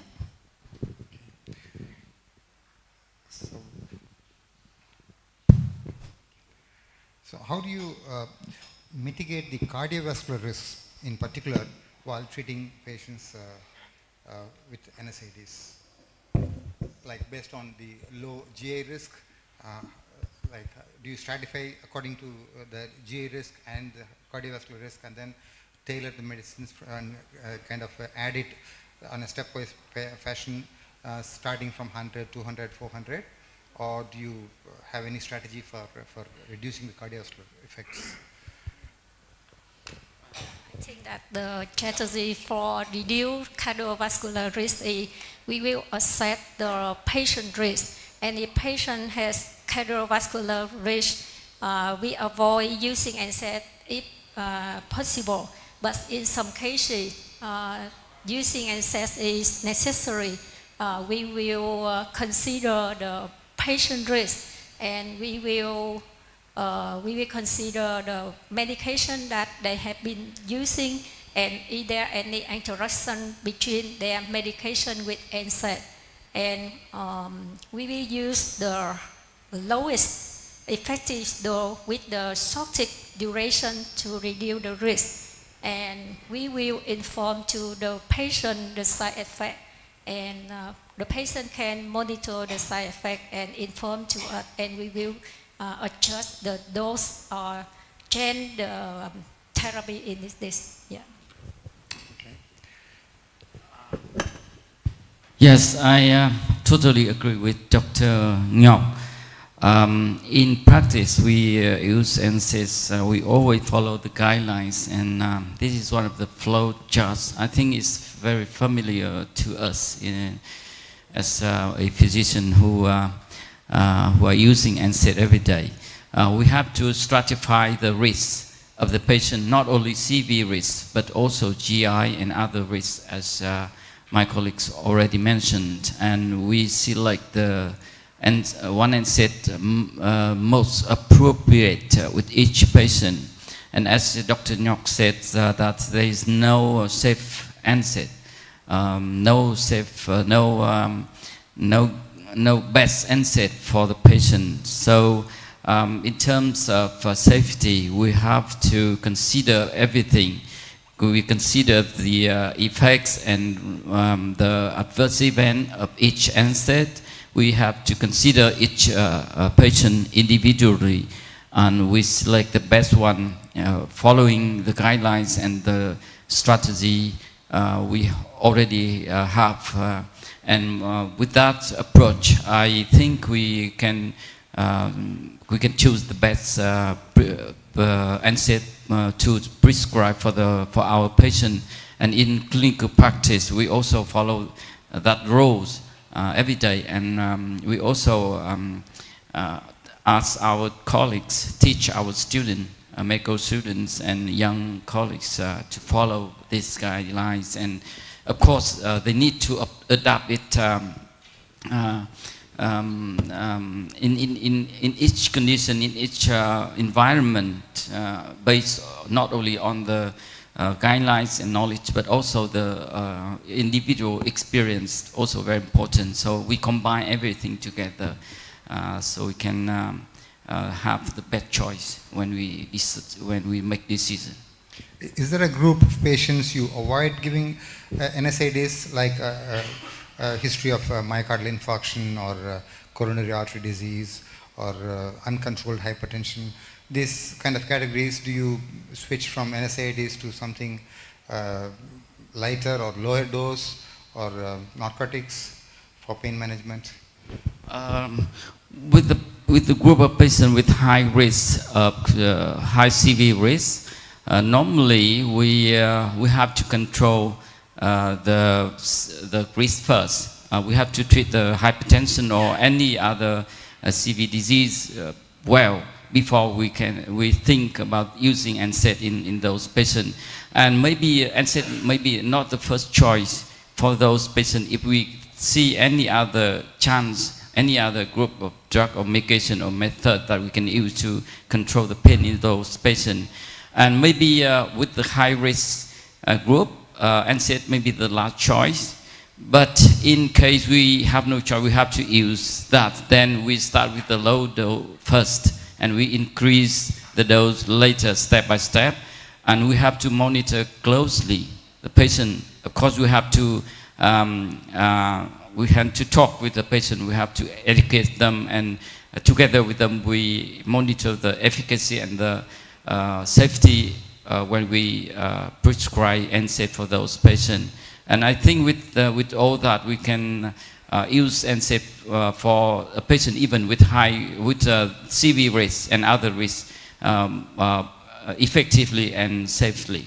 That's what we do in clinical practice. From the surgical perspective, I mean, we a lot of times have high-risk cardiovascular patients with borderline coronary artery disease coming for surgery. Do you still use Celecox as a preemptive analgesia for these patients, or would you consider an alternative?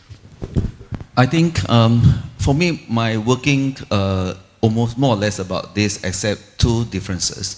For patient high CV risk, just like those that you mentioned before, you know, just recently have coronary events and things like that, I would avoid NSAID or COX-2 altogether.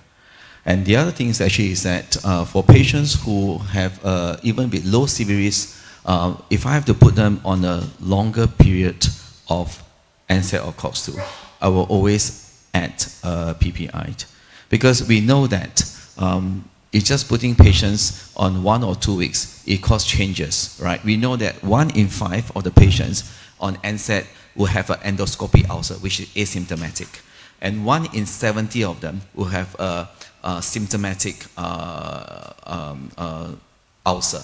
So a lot of the patients actually who have asymptomatic ulcer, if you put them on long term, and we are not aware about that. So symptomatic treatments for or to the risk, sometimes it's very difficult to assess. So any of my patients, especially they are chronic, they are other comorbidity, if they have to be on COX-2 more than 2 weeks or 1 or 2 weeks, I will always add a proton pump, which is slightly different regardless of the whether low CV or high CV risk. But patients who are high CV risk, so very difficult to define what is high CV risk, but patient definitely post-MI, post-stroke, within the first 3 months, I will try to avoid COX-2. Yeah, when it comes to perioperative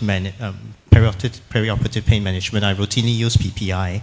Regardless of the risk status. The reason being, when it comes to joint replacement, there's a stress of the surgery. My intra-articular cocktail includes an NSAID and includes a corticosteroid. And my initial post-operative management also includes an intravenous corticosteroid. So for the first 24 hours. So plus that, you throw in there's already effectively intramuscular NSAID in the knee. And on top of that, I'm giving a COX-2.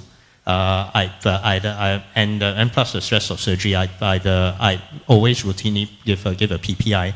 As the patients with a high cardiovascular risk factors, I will advise the patient that I need to get you off the COX-2 as soon as possible.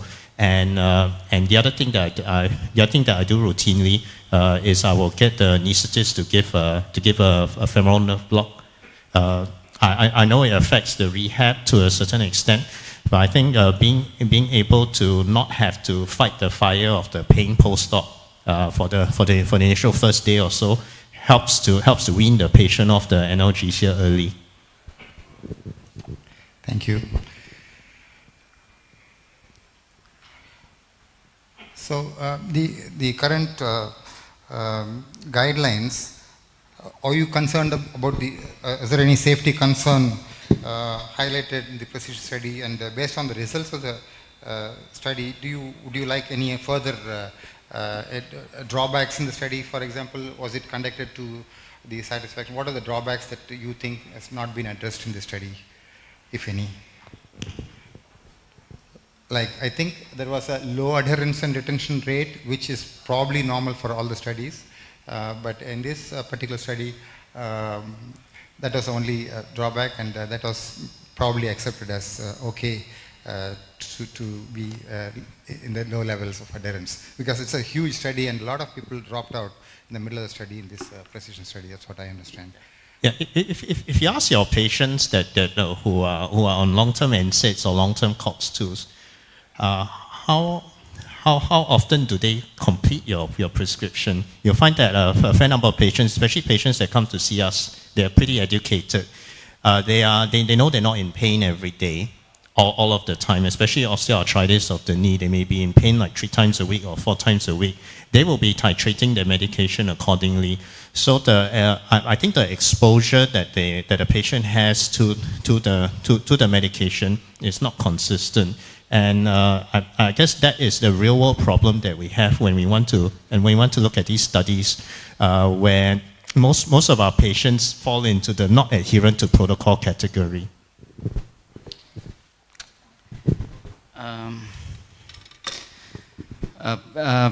Yeah, it's sometimes in a clinical setting, it's very difficult for us to select a medication, including NSAID, for specific patients. When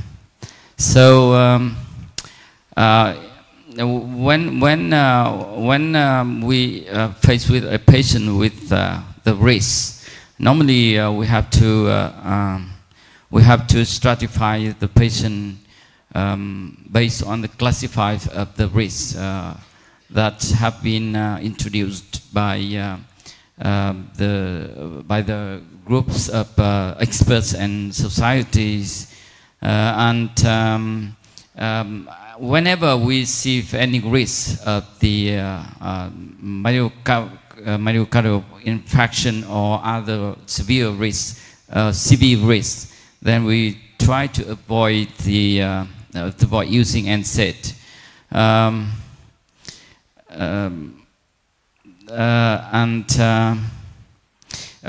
When we transfer from, as we discussed before, there's no safety NSAID. So when we change from NSAID to another, normally we consider the side effects, the adverse event of each NSAID. And I say that there's no safe NSAID. So even with the lowest risk NSAID, even that we should be considered very, very carefully when we change from one NSAID to another.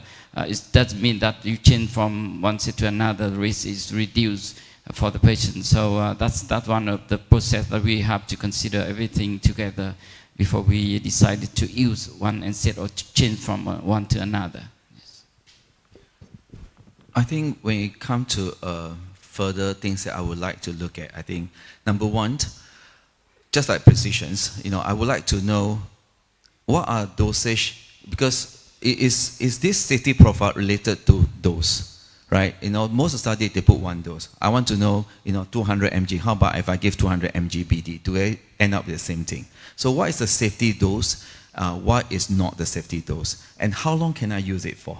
And what is considered safe and not? So that's number one about the drugs. Number two, I would like to have a better definition of what is considered as a high CV risk and what is low CV risk. Now, I told you just now, I would not put anybody after 3 months of MI because I consider it still high, because that's what my cardiologist told me. The first 3 months you have that. But what is it? Is it 1 month, 2 months, 3 months? So I got cardiologist tell me that 3 months. Some of them, you cannot do any operation after 3 months. The other one, 6 months. The other one, 1 year.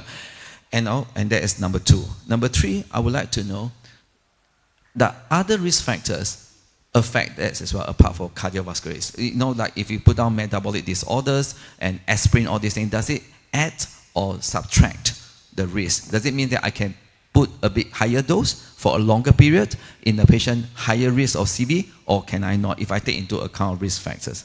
Now, I understand all these are very challenging, but these are the things. Until then, I have to say, I most of the time, even we have here sitting by some of the guided data, we are more or less still driving with the lights on, but still in the dark, not quite sure how the road is, right? We're not sure there's a corner or not. We just pray that, the road is okay. That's how I feel anyway. Yeah, I totally agree with you. Normally when we use NSAID, we have to stick to the rule that we use that with the shortest time and the lowest dose. And as soon as we have enough effects, then we try to stop it. Longer using of NSAID is no safe, especially with a patient with high risk. So first thing, I agree that we have to avoid using NSAID in the high risk patient. And in case we have to use that, we stick to the rule. And one of the things that we have to remember we have already discussed during the last few days, that we have to combine many methods, multidisciplinary and multimodal treatment for the patient. In that case, we may avoid using NSAID, or we may reduce the dose of NSAID to the lowest dose, and we shorten the time we have to use NSAID for the patient, and in that way we can exclude the risk. We can avoid the risk for the patients. Go to the next slide. What are these current guidelines for usage of COX-2 adequate, or do you feel they need to be tailored to individual patients? We have already discussed parts of it, but is there anything else you would like to add? Like, I mean, it's like an inverted pyramid. We start off with the paracetamol and non-COX-2 inhibitors, and then slowly come down. So how do you select the patients based on the adequacy of the guidelines? I mean, do you have any guidelines how you start and graduate downwards? Yes, we do have guidelines for using NSAID in Vietnam for Vietnamese doctors. But this is the pyramid that we use to see in many guidelines. Actually, in fact, we do not rely on this only. Actually, we have to combine together all the approach for each patient. Maybe we have to combine the non-pharmacological intervention together with medication, and sometimes it's not. Sometimes we do not need to use acetaminophen first, and then we fail with that, and then we start to use NSAID. So it depends on each patient, and because each medication has the rate of responses.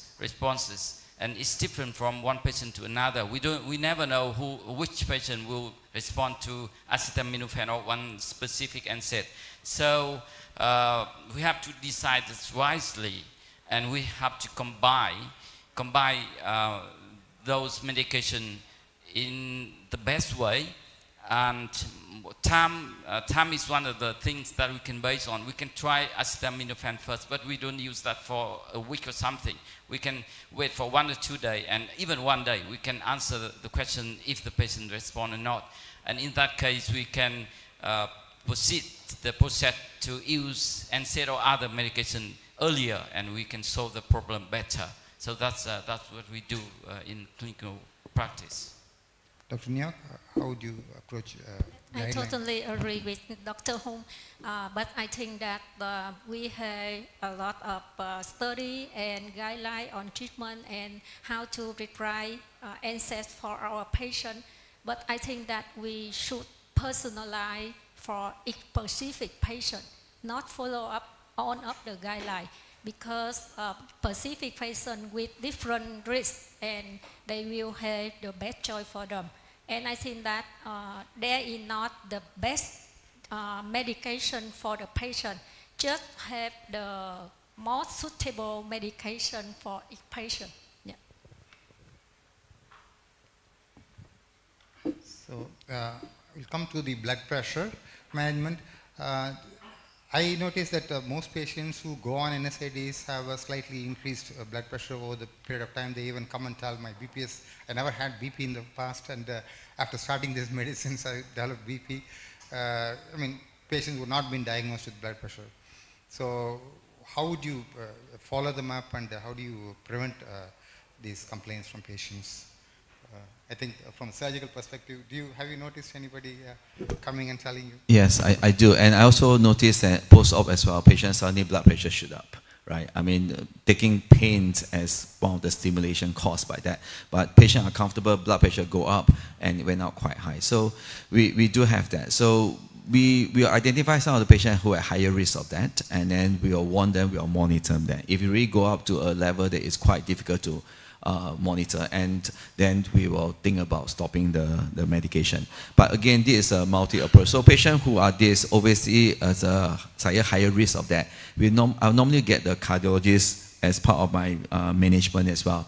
So it's a multi-modal approach. We have to realize all sources. So patients who are high risk, we will try to identify, and we can't try to reduce it, and if necessary, we will stop it for the time being. Dr. Pua? So I think part of the reason why we are able to diagnose hypertension after surgery is because we finally have the patient in one place and they get monitored every 6 hours. Whilst when we pick up the patient preoperatively, when we screen through the checklist, sometimes these patients slip through the cracks, and these patients actually do have a cardiovascular risk factor. It's a bit of a tricky situation because I do have a fair number of patients who will come to me already on some NSAID of some sort, and we know that the COX-2 is probably a bit safer. We try and switch the patient out to the COX-2, and the patient comes back and says, oh, I was taking this COX-2, the medication you gave me, and the pain relief is not as great as when I was taking naproxen or taking the clofenac or taking piroxicam, which is what a lot of the primary care physicians are giving. And I find then that I have to switch back to the medication which I know carries the higher cardiovascular, higher GI, higher renal risk. And then the challenge for me as an orthopedic surgeon is I don't know how am I going to manage it from there, knowing patients at risk and the patient is in pain, and the patient's medication that works is also the one that may potentially push the patient further down the road of deterioration. And I think that's where if we have a stronger evidence, stronger guidelines, I'll be able to push the patient and say like, hey, no, you really have to stop this. We have to switch over. Professor Hung, do you monitor blood pressure on all your patients who are on COX-2 inhibitors? Oh yes, every patient using NSAID, not only COX-2 inhibitor. Precision ABPM is clinical trial, and that's ideal condition. In fact, in clinical setting, we don't follow up the blood pressure for 24 hours. It's not feasible for us to do that. But monitoring blood pressure is very important. And in fact, in clinical, before we prescribe NSAID for the patient, we have to screen for hypertension. And if the patient have the previous history of hypertension, we have to make sure that the patient use the drug prescribed for them before that. And until the blood pressure has been controlled, we cannot start to use NSAID. And even in the patient with safety level of blood pressure, we still need to follow up the blood pressure during the first few days, even first few weeks when we prescribe NSAID for the patient. So normally in clinical practice, I ask the patient to measure the blood pressure at least twice a day. I think we do not have a cardiologist here in this meeting, but they're sitting in other hall. I don't know how's the best way to monitor blood pressure while using NSAID, but normally I ask patients to follow up twice a day, and sometime at night as well, one in the morning and one in the afternoon. And I also notice in the prescription that the patient should only use NSAID when the blood pressure below some level of some certain level. So they have to both follow their blood pressure and using NSAID. And whenever the blood pressure go high, then they need to come back to us and to see the cardiologist to adjust the dose of the medication to lower the blood pressure to the safe level. Then we can continue to use NSAID. So that's we do in daily practice. Dr. Neo, do you increase blood pressure tablets or reduce the painkillers? About monitor high blood pressure for 24 hours, I had a different opinion with Dr. Hong. Because I think that for the patient don't have any cardiovascular risk, we can explain to the patient how to monitor their blood pressure and other symptoms like edema or other symptoms. But for some cases, I think that we need to monitor blood pressure for 24 hours because it can help us to detect hypertension early, and it can provide us a picture of high blood pressure change, and so that we can reduce the risk for the patient. And in Vietnam, this method is not expensive. It's just about $30 for this method. So I think that in some cases we need to monitor for the patient. Yeah. Thank you.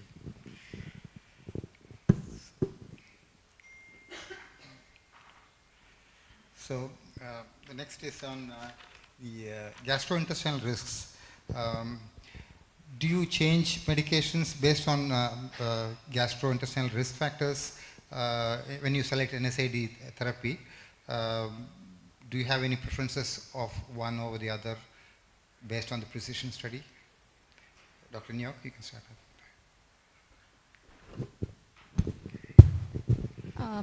About gastrointestinal event in NSAID therapy.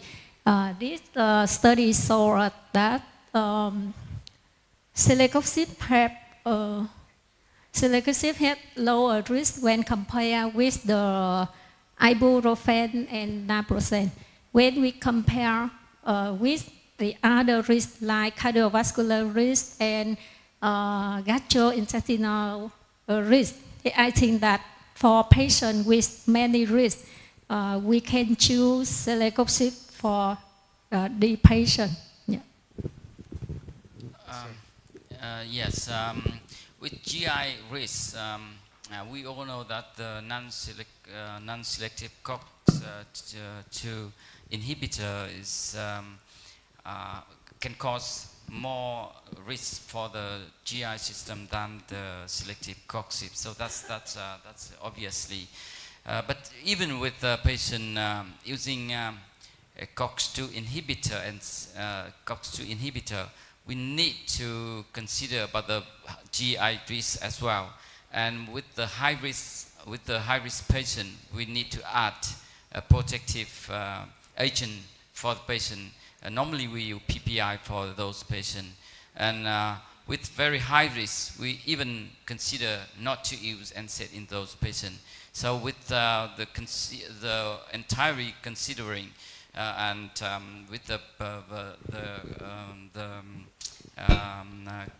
with the combination of all factors, and for each patient, we think we can choose the best NSAID for even with the high-risk GI patients. From a surgical point of view, you mentioned you wouldn't use it at all if it's a GI risk, but would you consider a lower dose or add a PPI? I think that I'm one of the strongest advocates for COX-2 purely because of this. When I first decided to use COX-2 on my patients, because number one, they are older patients. They have on other medication, including some of them on steroid, all these things. So if I have to choose NSAID and COX-2, there's no question I'll go for COX-2. Number two, this is a chronic disease. Patient come and see me once, they take some drug, then they go back, then they will disappear, and they keep on buying the same drug again and again. There's no means for me to monitor them. And then they will tell the rest of the people, their friends, to buy this wonderful drug, and then none of them we can assess the risk as well. So for me to put NSAID and COX-2, no question. That's the second reason I'll use COX-2. And number three reason I use COX-2 over NSAID is also because we know that a lot of the ulcers is asymptomatic, like I said before. And we know that, and every year, one in 1,200 people will bleeding to death from the NSAID caused ulcer.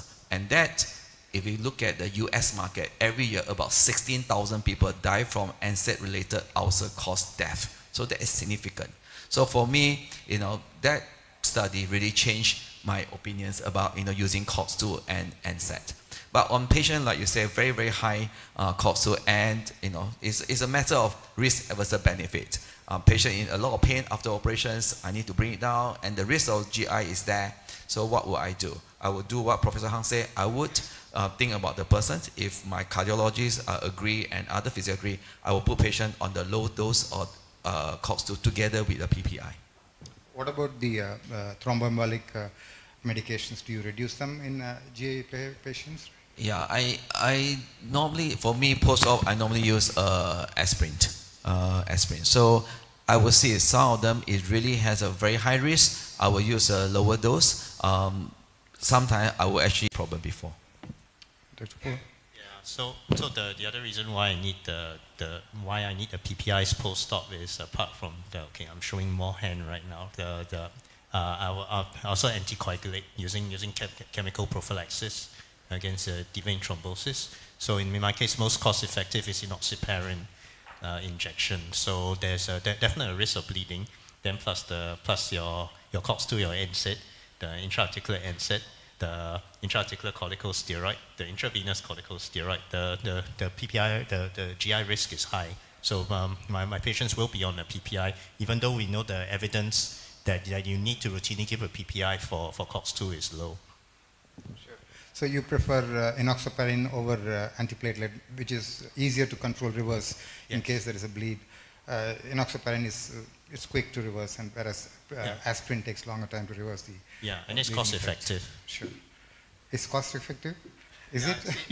Because if you were to look at aspirin, the aspirin dose that the cardiologist or the general practitioners prescribe, that 100 milligrams versus the aspirin dose which you're meant to be giving 75 for or 81 is quite a lot of aspirin to take, because people are talking about 625, or people are talking about 1,000 for aspirin. If you're saying aspirin for deep vein thrombosis prevention, it's not the 100 milligrams that we give. I think it was 81. I mean, 75 is what we use in India. It costs 1 cent, an aspirin tablet, whereas enoxaparin is about 100 times more expensive. Yeah. Well, it is still cheaper than Xarelto, which is what some of my colleagues are using, which is really expensive. Sure.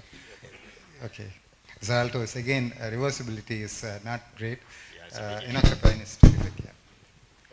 Yeah. Yes. In terms of combination between NSAIDs and aspirin or other anticoagulant, I think the combination increase the risk of bleeding for sure. So we need to be careful. In case of using aspirin, we need to use NSAID after aspirin, at least 2 hours. That's the rule. So that's what we should notice when we combine an aspirin with NSAID. Normally, if possible, we should avoid combination between the two groups of the drug together for the safety of the patients. Sure. I think we are running out of time. We'll just finish the cardiorenal effects. I mean, I get to see a lot of borderline renal function patients who need to go on and have knee replacement surgery. So I tend to avoid, unless they are on a dialysis or in end stage, or if they have had a recent transplant, for example, they also come for knee replacement sometimes. So we need to completely avoid. Is there a possibility that we can use a low dose COX-2 inhibitor? Do you consider recommending them? I'm not a surgeon, so I don't know how you use that in your context. But from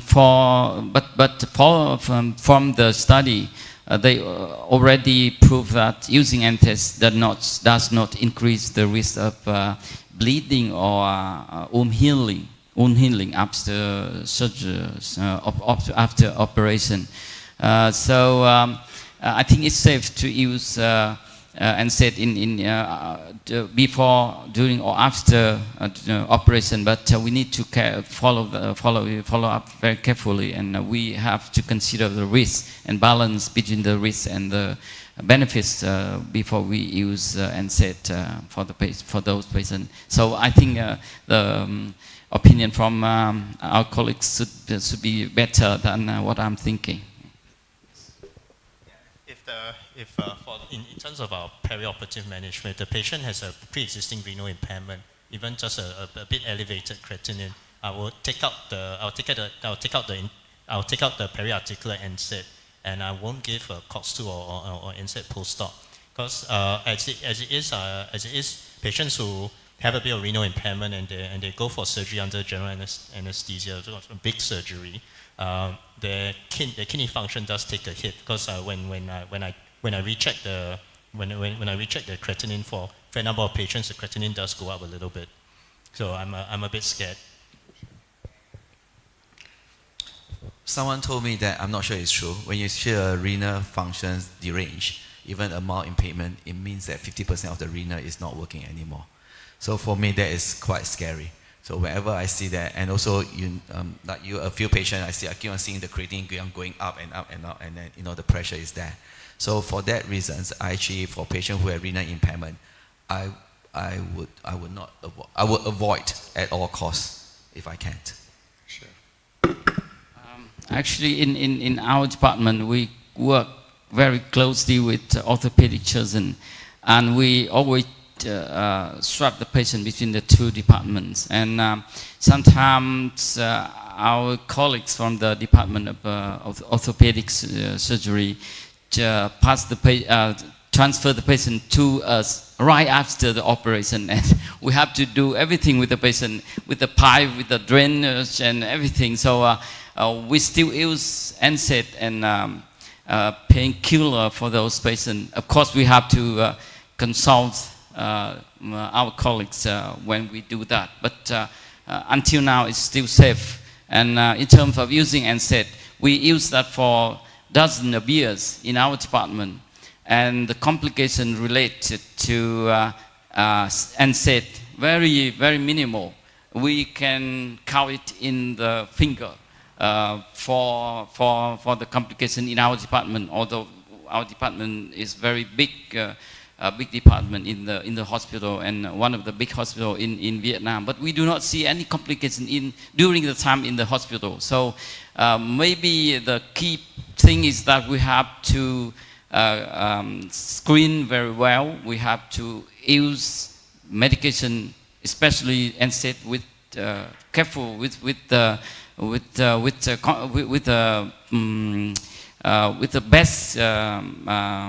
best judgment. Then we can avoid some even very high risk patient and severe patient.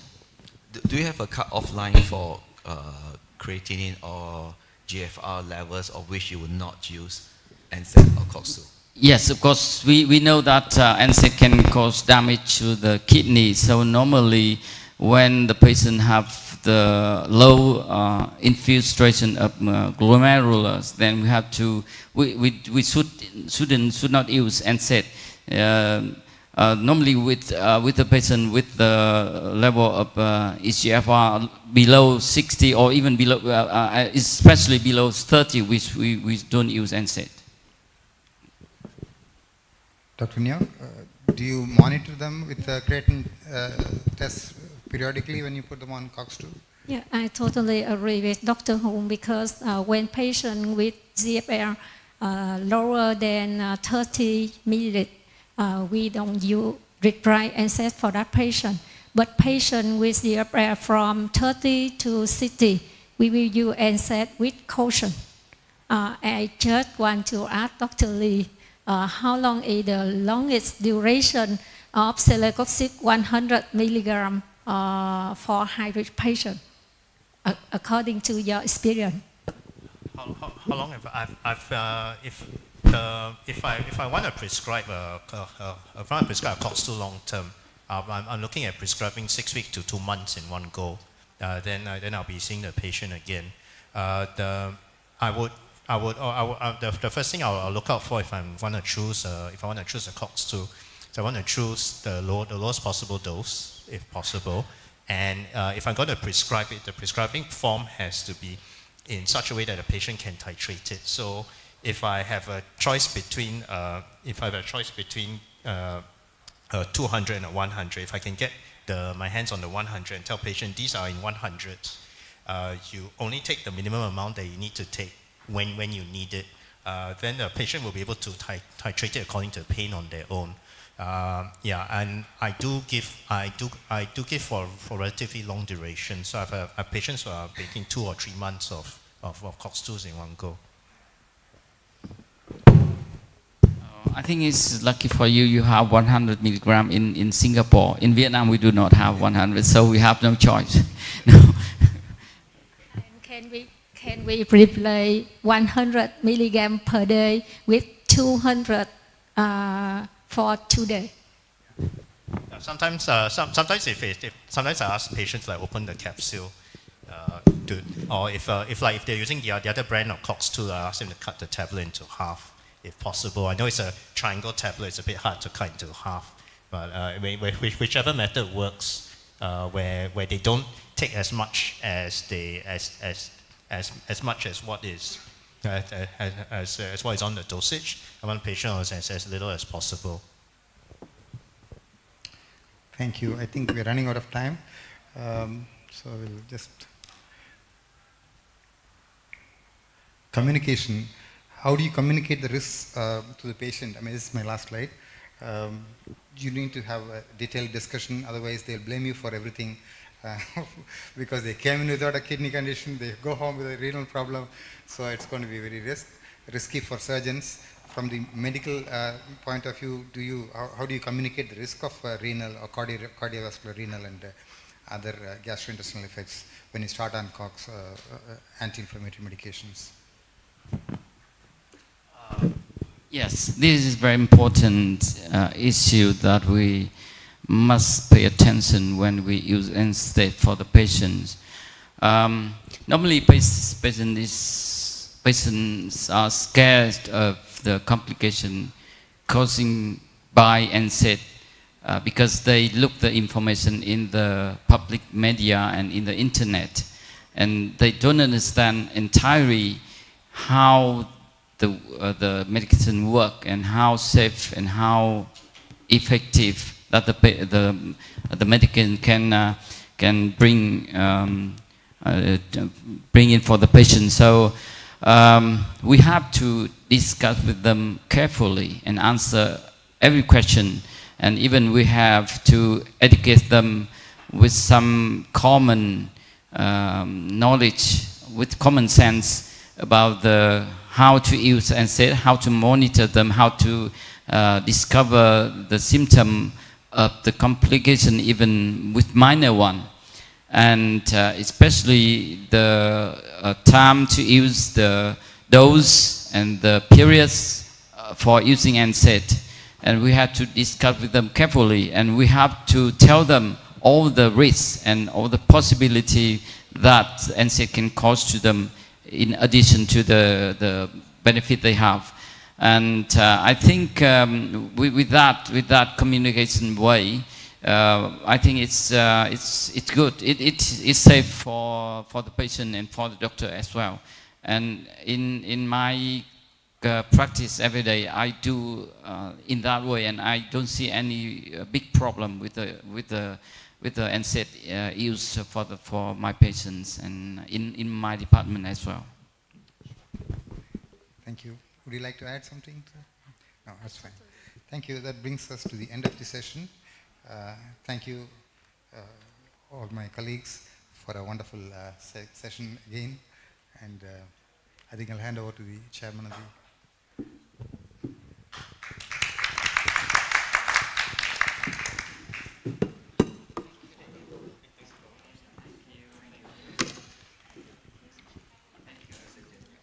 Okay, ladies and gentlemen, let's have a 5-minute break.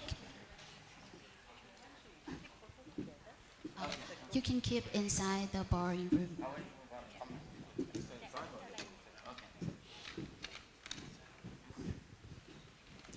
We're just rearranging the stage so we can remain in the room.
Moving on, please join us with the panel discussion, Holistic Pain Management with Interdisciplinary Intervention Concept.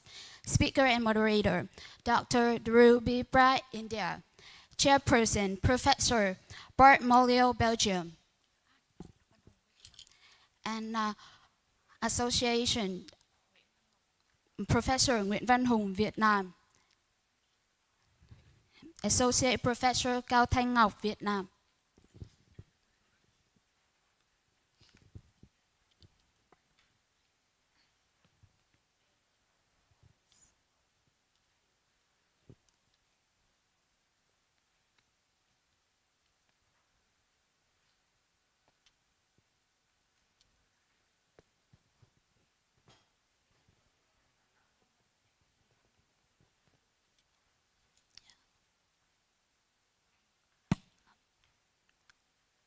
We're fixing our technical problems, so please save us 2 minutes. Thank you so much.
Kind of a session. So can I request the delegates and the doctors to come up front? Please. I have been a backbencher throughout my life. So I know the feeling. So this is going to be a small group. We have tried to improvise based on the current situation. So it would be great that if you can come along and we can all learn together. Trong hội trường có đồng nghiệp nào là người Việt Nam thì xin mời các đồng nghiệp di chuyển lên phía trước ạ, để cho cái buổi thảo luận ấm cúng.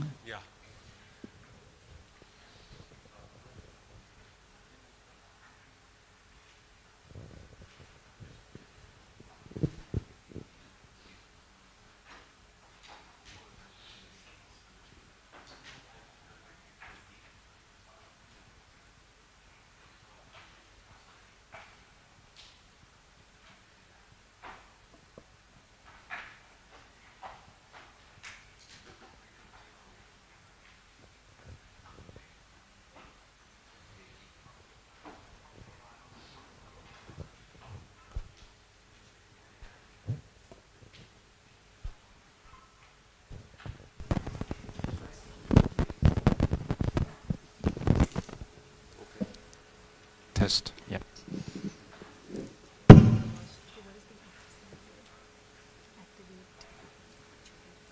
What do you?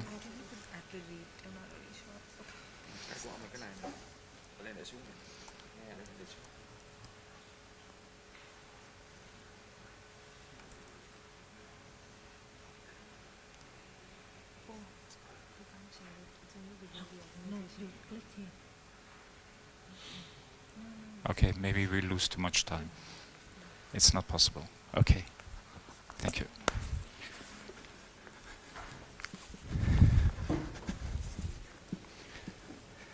It doesn't.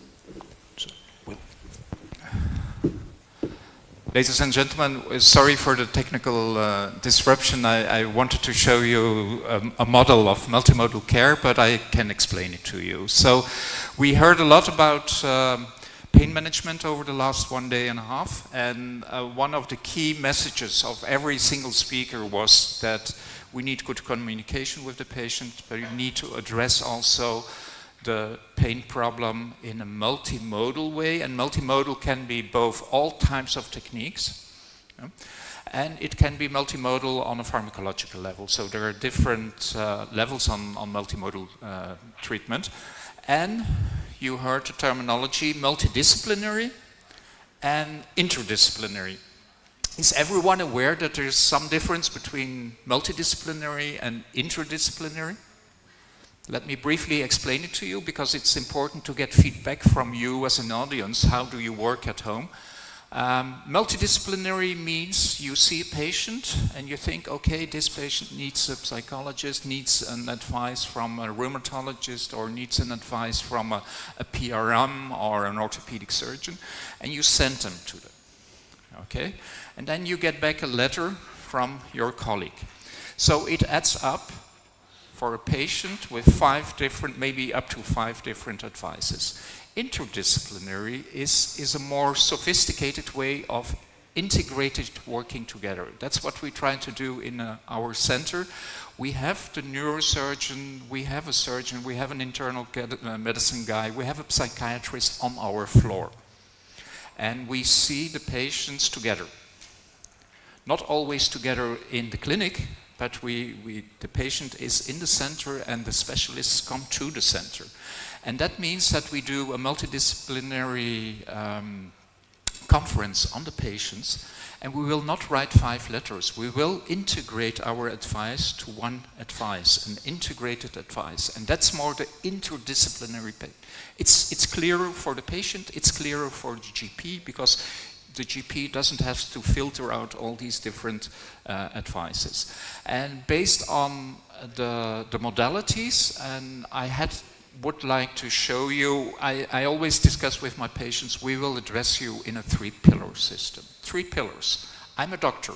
I will address with you medical technical issues. We will check your diagnostics, we will check your files, we will decide if some other imaging or labs are necessary, yes or no. I will take care of your medication and advise your GP on medication. But nevertheless, you have a chronic pain problem, and this pillar in the middle of our Greek temple doesn't work if we do not have good pillars on the side. And the good pillars on the side, which should be enforced, are exercise and movement. Not always sending people to physiotherapists, no. It starts with just normal daily moving. And then on the other side, I discuss with my patient, we have the mind-body connection. And your mind, you're upset, you're anxious, you're frustrated, you maybe already have a depression. So we need to address also these issues, including your social network, including also your job. So that's part. And we do not like to talk to our patients on biopsychosocial address. They are overwhelmed and they do not like it. So what we do is we talk about train the brain. We need to enforce your brain to counteract also, to improve your tolerability, but also maybe your acceptance. And that means that if you have these good outside pillars, movement, brain, then maybe you can reduce also the question of your patients only to address your medically. So even in the most ideal situation, you will be able to reduce a whole load of drugs to maybe 1 or 2 single definition. You will maybe do 1, 2 technical interventions, check if it works, if it doesn't work, but you will not dwell on it. Because if you enforce these outer pillars, it's in the complex chronic pain patients with less capacity of classical rehabilitation, that's the only way which would work. So this is in our center, our concept of work, and I'll hand over to my the moderator, and we will now check how it's going in your country, and if you have questions, we're here also to answer your questions. Yeah, so it is slightly different in our part, or I would say in India, because we do not have the luxury of having so many specialists under one roof discussing one patient, that too of pain. The financial and the other logistics make it quite impossible. But our training at our place is, which has been there, is because again it is a privately funded healthcare system, though it's a mix, but dedicated pain centers still is predominantly being run by privately owned clinics. Though we have pain clinics in the hospital also, so there they work more on referral things. But when we talk about private setups, so the patients are predominantly coming directly to us. Either they have been to multiple doctors, or sometimes they come directly to us. Now, the challenge is that rather than we seeing ourselves as, say, a tertiary care people, we see ourselves as primary pain physicians. So when we talk about primary pain physicians, so all the flags that we have talked about, it becomes our responsibility in sort of resource poor countries to do that. So the moment a patient walks into my OPD with any sort of pain, the first thing is I try to filter the potential red flags. So if I see those red flags, now that can be for a spine, it will be different. For a chronic headache or for a headache, it will be different. So if I get those red flags, then I would be referring them to the other specialities. So that is one thing. Once we are through with the red flags, then we come to the yellow flags. Now, again in my country, the problem is, which is different from the Western world, is that people do not like to express so much. So nobody is going to come directly and say that I have negative feelings, I am not able to, I feel depressed all the times, or I have negative thoughts. You have to illustrate them. Few pointers that we generally follow is the quality of sleep. That is one basic pointer. Second is, are they able to go to work? Because again, because there is no public, insurance or disability benefit, so every person, irrespective of their educational status, has to go to work. So if the pain is so severe that the patient has to leave their work, or there is a lot of absenteeism, so there is bound to be a psychological impact on their lives. So that is the second, when we talk about how much it is impacting their quality of life. Third thing is, in these kind of situations, the interpersonal relationships starts getting affected. So these are the histories from the history itself, and when we are trying to talk specifically in the first time that we are trying to talk about, these are the things which we need to illustrate as a primary pain physicians. Then we move on to the pharmacology and the interventional part. But in our setup, you are the primary pain physicians, then you filter the red flags, the yellow flags, and as sir rightly talked about, is that just the medicines, just the interventions is just not going to work. We have to talk about rehab, we have to talk about rehabilitation in the psychological aspects also. And as somebody rightly said, our surgical colleague yesterday said that what I am preparing you for rehab. So that is the approach that we have. Regarding the physical activity, again, physical inactivity because of pain is another major issue.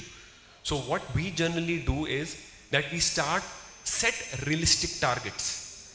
So even if the patient is, say for example, taking 1,000 steps, so what I generally say is just 10 to 20% increase every week. That will eventually bring about a long-term beneficial effect, rather than just thinking about, okay, you need to do so much, you need to do so much. So these are the things. With regards to psychological interventions, ideally we try to inculcate a psychologist within our setup and introduce the patient and ask them to go for rehabilitative therapies. Otherwise, the simplest and the easiest thing that I often tell is, specifically if the patient is telling me that there are psychological issues which I'm struggling with, I just ask them to follow simple hobbies. That itself is a more practical way to start as we try to talk about pain. So therefore, the setup that we work has a different set of challenges. I think I pass on to Mike. In Vietnam and in my hospital, we do the multidisciplinary coordination somewhat like what you're doing I think it's similar to the Professor Morton Institute, because we are a very big hospital and we have almost every specialty in hospital. So it's easy for us to invite our colleagues, and it's easy for us to gather at one time and at one place to visit and to examine one patient. But with my colleagues and other hospitals in the country, they may have to do the same way in your institute, because they do not have all the specialty in their institute or hospital. So we participate in both kind of multidisciplinary or interdisciplinary. We do that in our hospital, like interdisciplinary, like you explained, and we do that with our colleagues from other hospitals via telemedicine or via internet or even phone for multidisciplinary interaction. And I think we do not have a multidisciplinary application for all patients. If the patient is easy, is clear for the diagnosis and treatment, we do not need to call everyone to come together to discuss clear things. We use the multidisciplinary for complicated, for severe, for high-risk patients, and this brings benefits for the patient and brings safe for the patient and for us as well. So the way we do is that depends on each patient and each circumstance. We may examine the patient separately, and then we come together to discuss on the table, and we put everything, like you said, red flag or yellow flags, everything on the table, and then we discuss. And then after that, one of us, depends on the patient in which department or who will mainly take care of the patient, then we need to explain to the patient, educate them, and interact with them, everything like we have discussed so far. Sometimes when we discuss things in front of the patient, they may misunderstand, and they may feel more anxious, and it's not good for the patients.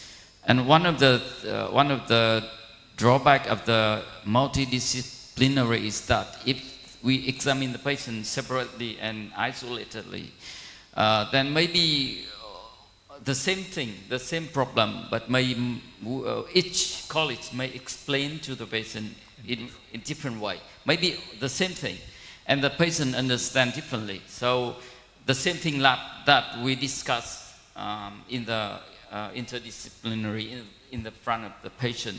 So with the interdisciplinary, it's easier for us to avoid that. But with multidisciplinary, especially when the patient travel all around, like your patient journey, that's one of the things that we need to consider and need to know, to pay attention to.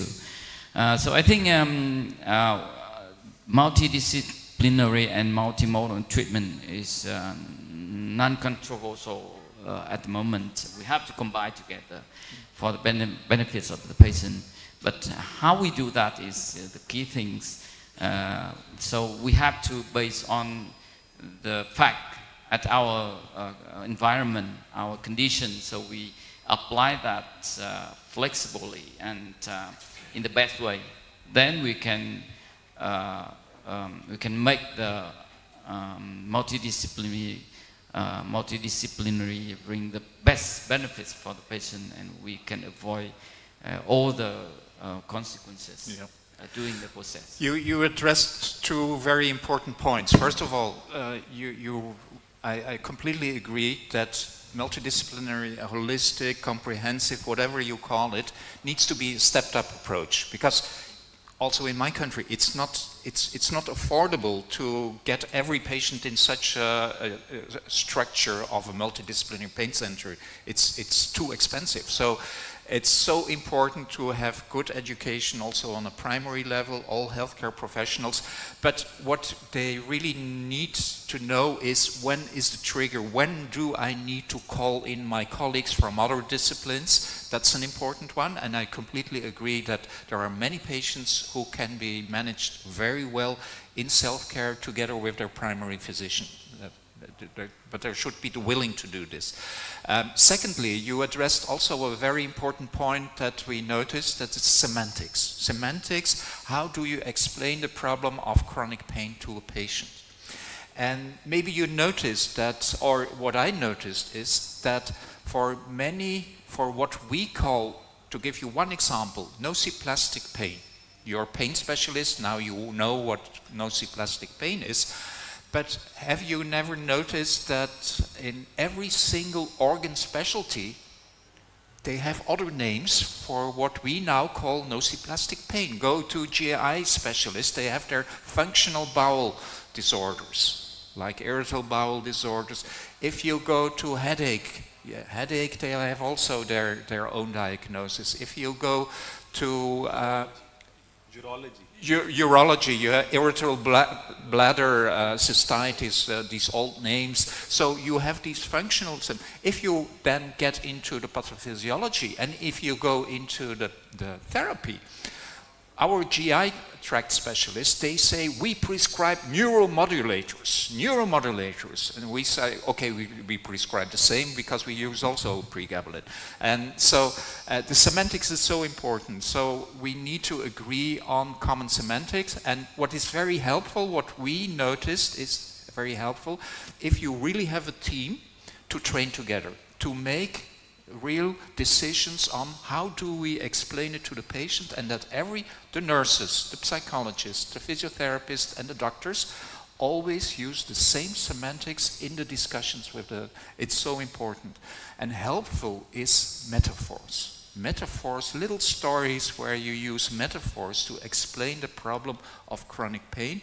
And then we did a training together using always the same metaphors. And some of us wrote books for patients, but we used the same metaphor. So nowadays, everyone, okay, yeah, you have this system, you have this fire alarm which is going off without fire, without smoke.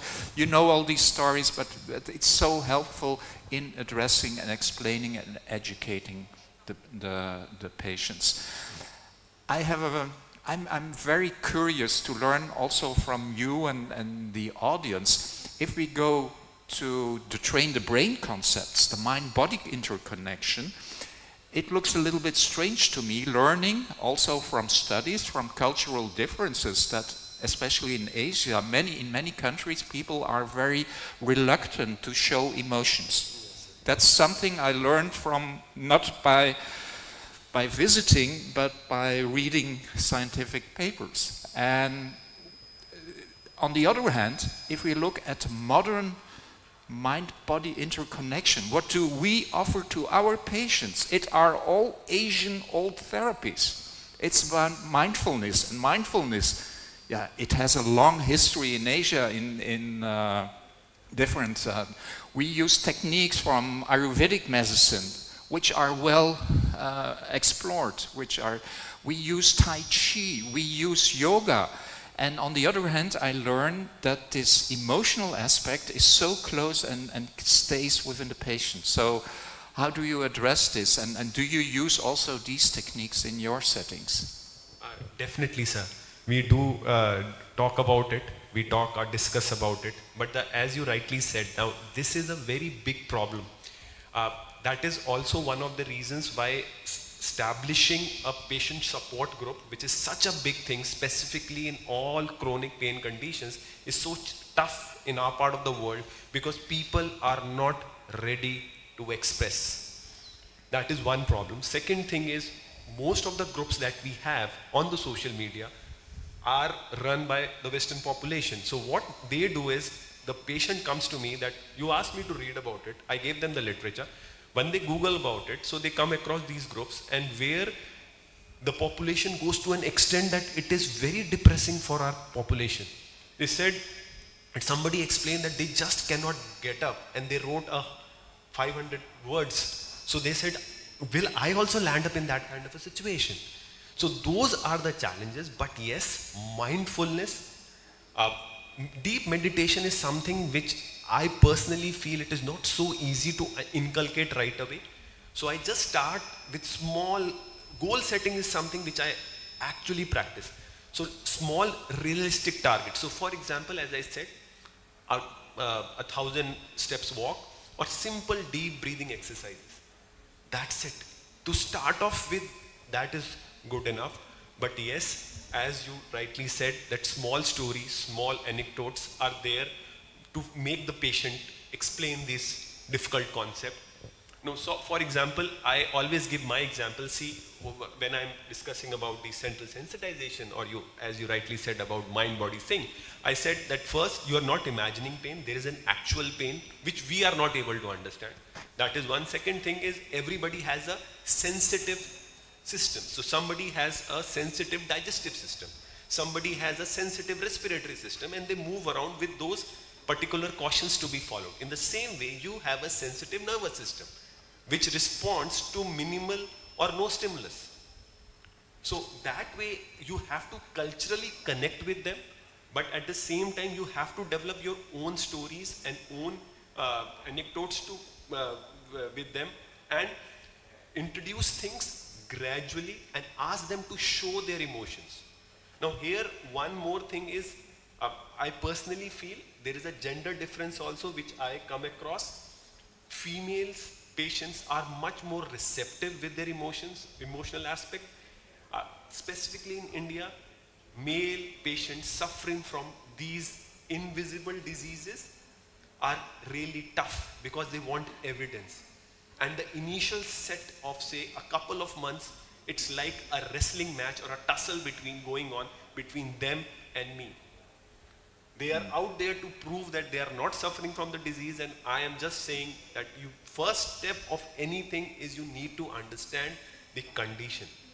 So the first 3 or 4 months goes into a tussle, and then they try to move around doctors, then they come up with things. So that is again one social aspect which we encounter. But yes, small target settings, very realistic target settings, and trying to incorporate stories which they find relatable is, I think, has worked in that. Yes, I think brain training and psychological intervention is very important in addition to the medication and other procedures to treat chronic pain patient. But the thing is that in Vietnam we also apply that. We do not do that directly, but we we transfer the patient to the psychiatrist and other specialty to do that. But the problem is that the patient, when come to see you or me or any colleagues in the whole, when they are at the late stage of the disease, so they go through every doctor, every hospital before come to us. And because, as I explained before, they hear a lot of information, and each time they have new information or they understand in a different way with the same information, then when they come to us with some predilection or something in their mind, it's very difficult to change that, to educate them. So I think And another problem is that when the patient first come to see a doctor, usually they see a general physician or primary care doctor, and many patients have been treated and follow up with that doctor for a very long time. Why the doctor do not have enough information about the condition, about the disease, and they don't know when and how to where to transfer the patient. That's why sometimes it's late for the patient when they come to us. So one thing here I think is that how we have the common voice from the doctor at the primary level to our as a specialist or something like that.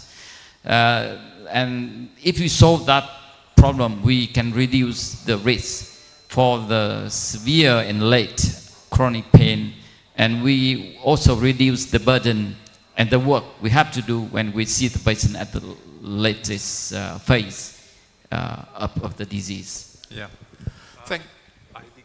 We can open the house. Anybody from the audience would like to share their experience? Or do you have any questions on modalities of holistic pain management, comprehensive pain management, interdisciplinary concepts, tips and tricks? Is there a mic that we can understand you?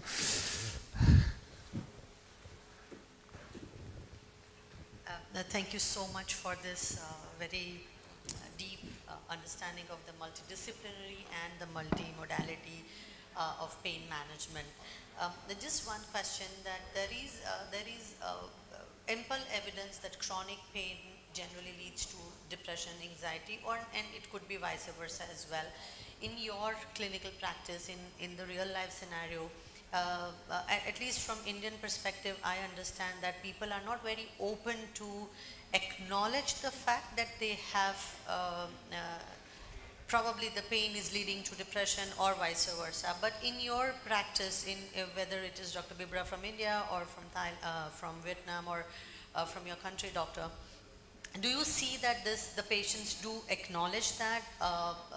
And whether once they have that feeling or they do understand, where will it make any difference in their pain management, whether the expectation or realistic expectation of reduction of the pain and chronic condition changes with their acceptance of the condition? So what are your thoughts on that, please? Yeah, maybe I can kick off. First of all, there is a clear relationship between chronic pain and mood disorders. That's a given fact. So imagine yourself, if you have a toothache for 3 days and you have meetings and you need to go to a masterclass, you will not be happy, you will not be the best person to sit at a dinner with your toothache, even if you took Celebrex, it wasn't working and you did not get to your dentist. So pain induces by brainstem effects already depression, anxiety, sleep disorder. So that's a given fact. Secondly, there are many means to check for anxiety and depression. And you know that there are long screening lists and so on and so forth. It's not very convenient for primary care. So in primary care, there is only one single question. How is your mood? How do you feel? That's a simple opening question. Do you have negative feelings? So, and there is also research on this that's a very good opening question. That this is already has quite a good correlation with these long back depression scales, anxiety disorder scales. What we do in our patients, we do the HADS. HADS, Hospital Anxiety and Depression Scores, and we use also the cutoffs.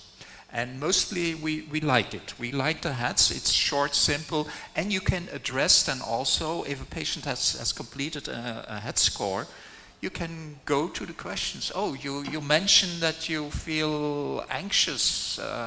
Can you tell more about it? So it's a nice opening. And it triggers also the way of, is this, you should address do you feel that there is a link with your pain? Because you're completely right, many patients will not acknowledge the link to their pain of their mood disorder.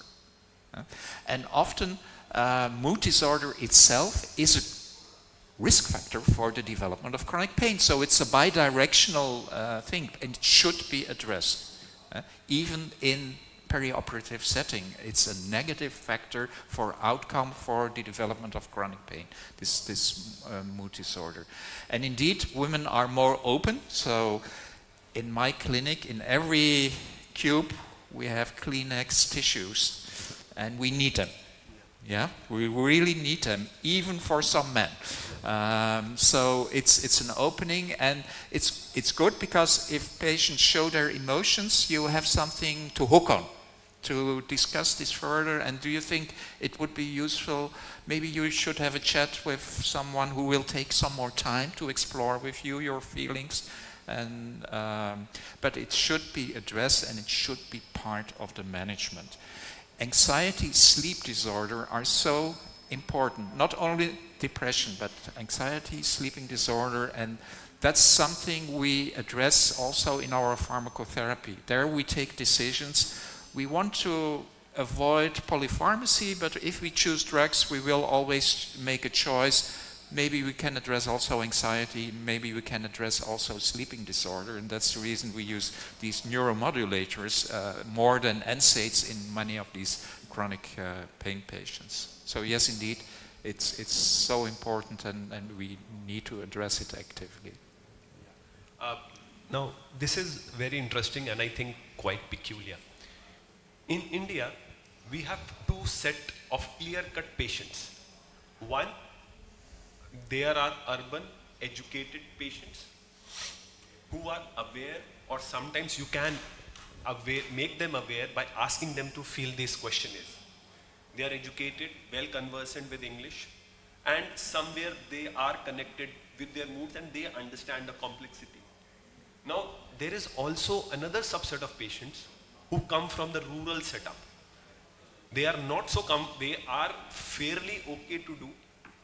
But the point is, to make them understand is a bigger challenge. So in India, there is an urban patient who is educated, who is aware, who came to us through Google, Dr. Google. So he said that you can take care, and then you talk to them, you discuss with them, you talk to them, and then you get the questionnaire. You ask them that if they have an awareness, we ask them to start working on it with breathing, with yoga, with meditation, with pacing, small target settings.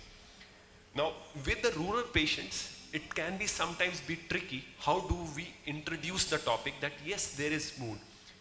Their sleep definitely gives us a basic idea that what is the patient and what is the thought process. There also, we have a basic screening of red flags. So for me, if the patient, and this time, this is something which I am very clear about, that once the patient starts opening up, I say that, do you feel that you have a tendency of self-harming yourself? Now, if those are the suicidal thoughts coming, then definitely the patient requires referral. Then the patient needs to see a psychiatrist, and I make sure that I talk to them that you need to go to a psychiatrist. Rest of them, because they have, rural patients have so much trust on you that once, if they develop the trust, so whatever you tell them that, okay, you need to go for a 10-minute walk, so they will go for it. So then your role becomes more prominent because they are good patients, they will follow you, follow the instructions, and as Professor rightly said, you can supplement with some co-medications to tide them over. Regarding the mood and this, that is mood and pain. So I gave a very classical example to my patient, is like, which came first, hen or chicken? Egg or chicken? Egg or hen? So he said that now you would feel that if you are depressed or you are anxious, you will have more pain. And if you have more pain, you will have more anxious, you will be more hopeless. So what we are trying to do, with these activities, we are trying to break the cycle. So this generally works with them and it actually helps. But yes, there is a different approach to an urban educated class where you can give them logic and this. rural patients, you have to be more proactive and give them clear-cut instructions, which they generally follow. Yes, I totally agree with Professor Moulton and Professor Deepura. We know that our patients' perspectives and expectation is very different. It depends on many factors, cultures, living condition, races, everything. And when a patient experiences a lot of bad feeling, negative feelings and emotion, it's very, very difficult to change their mind. So with those patients, my colleague mentioned, I think we have to spend time. Time consuming is very important. We have to talk to them, we have to listen to them, we have to explain to them. And we have to work with our colleagues, as my colleagues already mentioned. Normally we need the assistance from psychiatry and other doctors to understand the patient's feeling and thinking more. And only when we understand the patient entirely, how they think, how they feel, how they want, what they want, then we may have find a way to deal with the situation and may help them. So time consuming, but sometimes time is not enough. So we have to take the situation and take the condition as ours, and then we understand that, and then we can deal with that. Thank you. Okay. Any other question? We still have 2.5 minutes for, but we will take the time, and we're also outside. You can still put questions. Any suggestions or comments or experiences from your own country, from your own practice?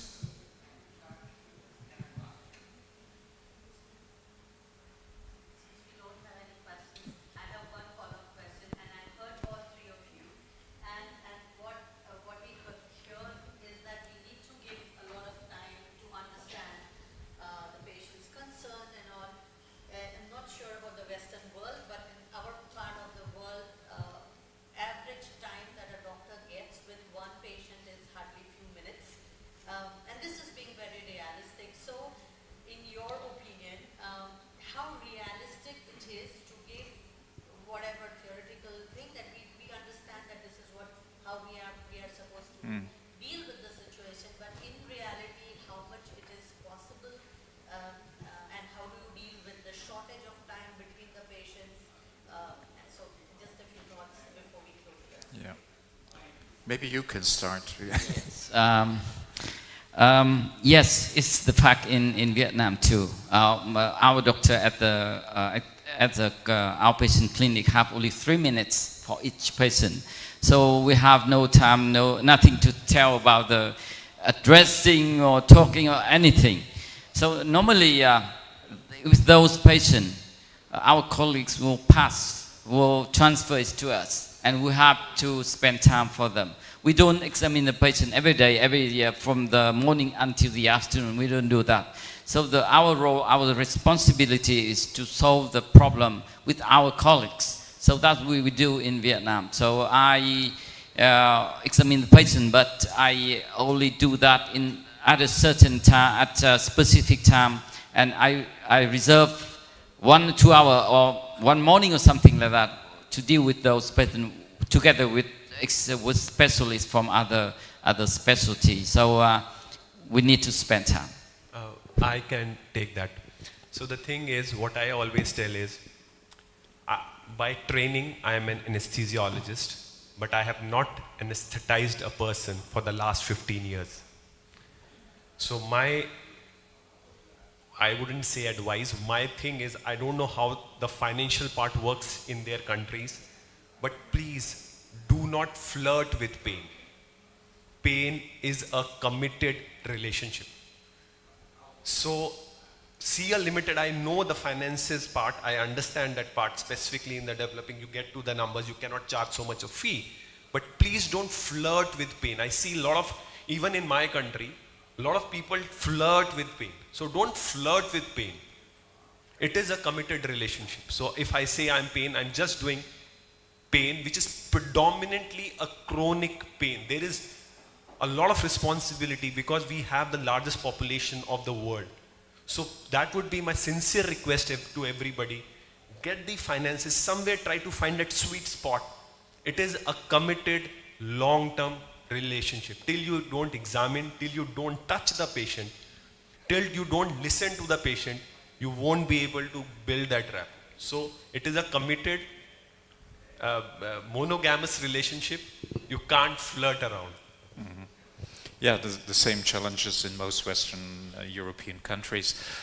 Although some countries, including my countries, have extra financement for this triaged, selected patients where at a certain stage when there is this referral, we can take the time. When intake takes with us 1 hour, intake with the doctor, then 45 minutes with the psychologist, 45 minutes with the physiotherapists, and also half an hour with the social workers. And it's paid for by the government. But we can only do 200 patients in that system. That means that for every patient we see, there are dwelling 10,000 other patients where you have these constraints of time. And I think we should really embrace also telemedicine. We should embrace also other channels of information. GPs, community nurses, they should point out this is a good resource, check this video.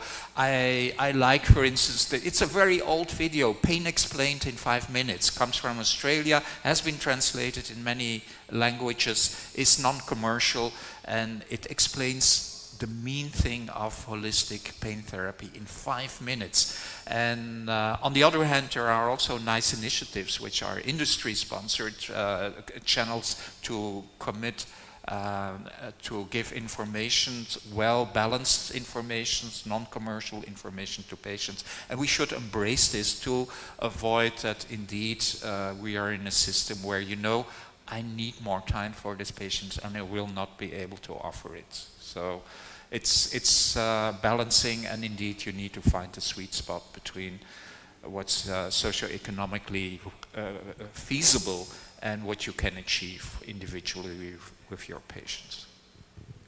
Okay, I think we come to an end of these very interesting outbreaks on the topic of pain. I want to thank all participants, all speakers, all lecturers. I want to thank once again Viatris to making this possible, to bring together so many people from different countries. It has been really an honor to chair also this session. And we have a very short break, and then afterwards we have a short closing session before lunch. Thank you very much indeed. Thank you. Thank you. Ladies and gentlemen, please take a 10-minute break and then gather in the CV room for the closing section. Thank you again for your participation for today's section.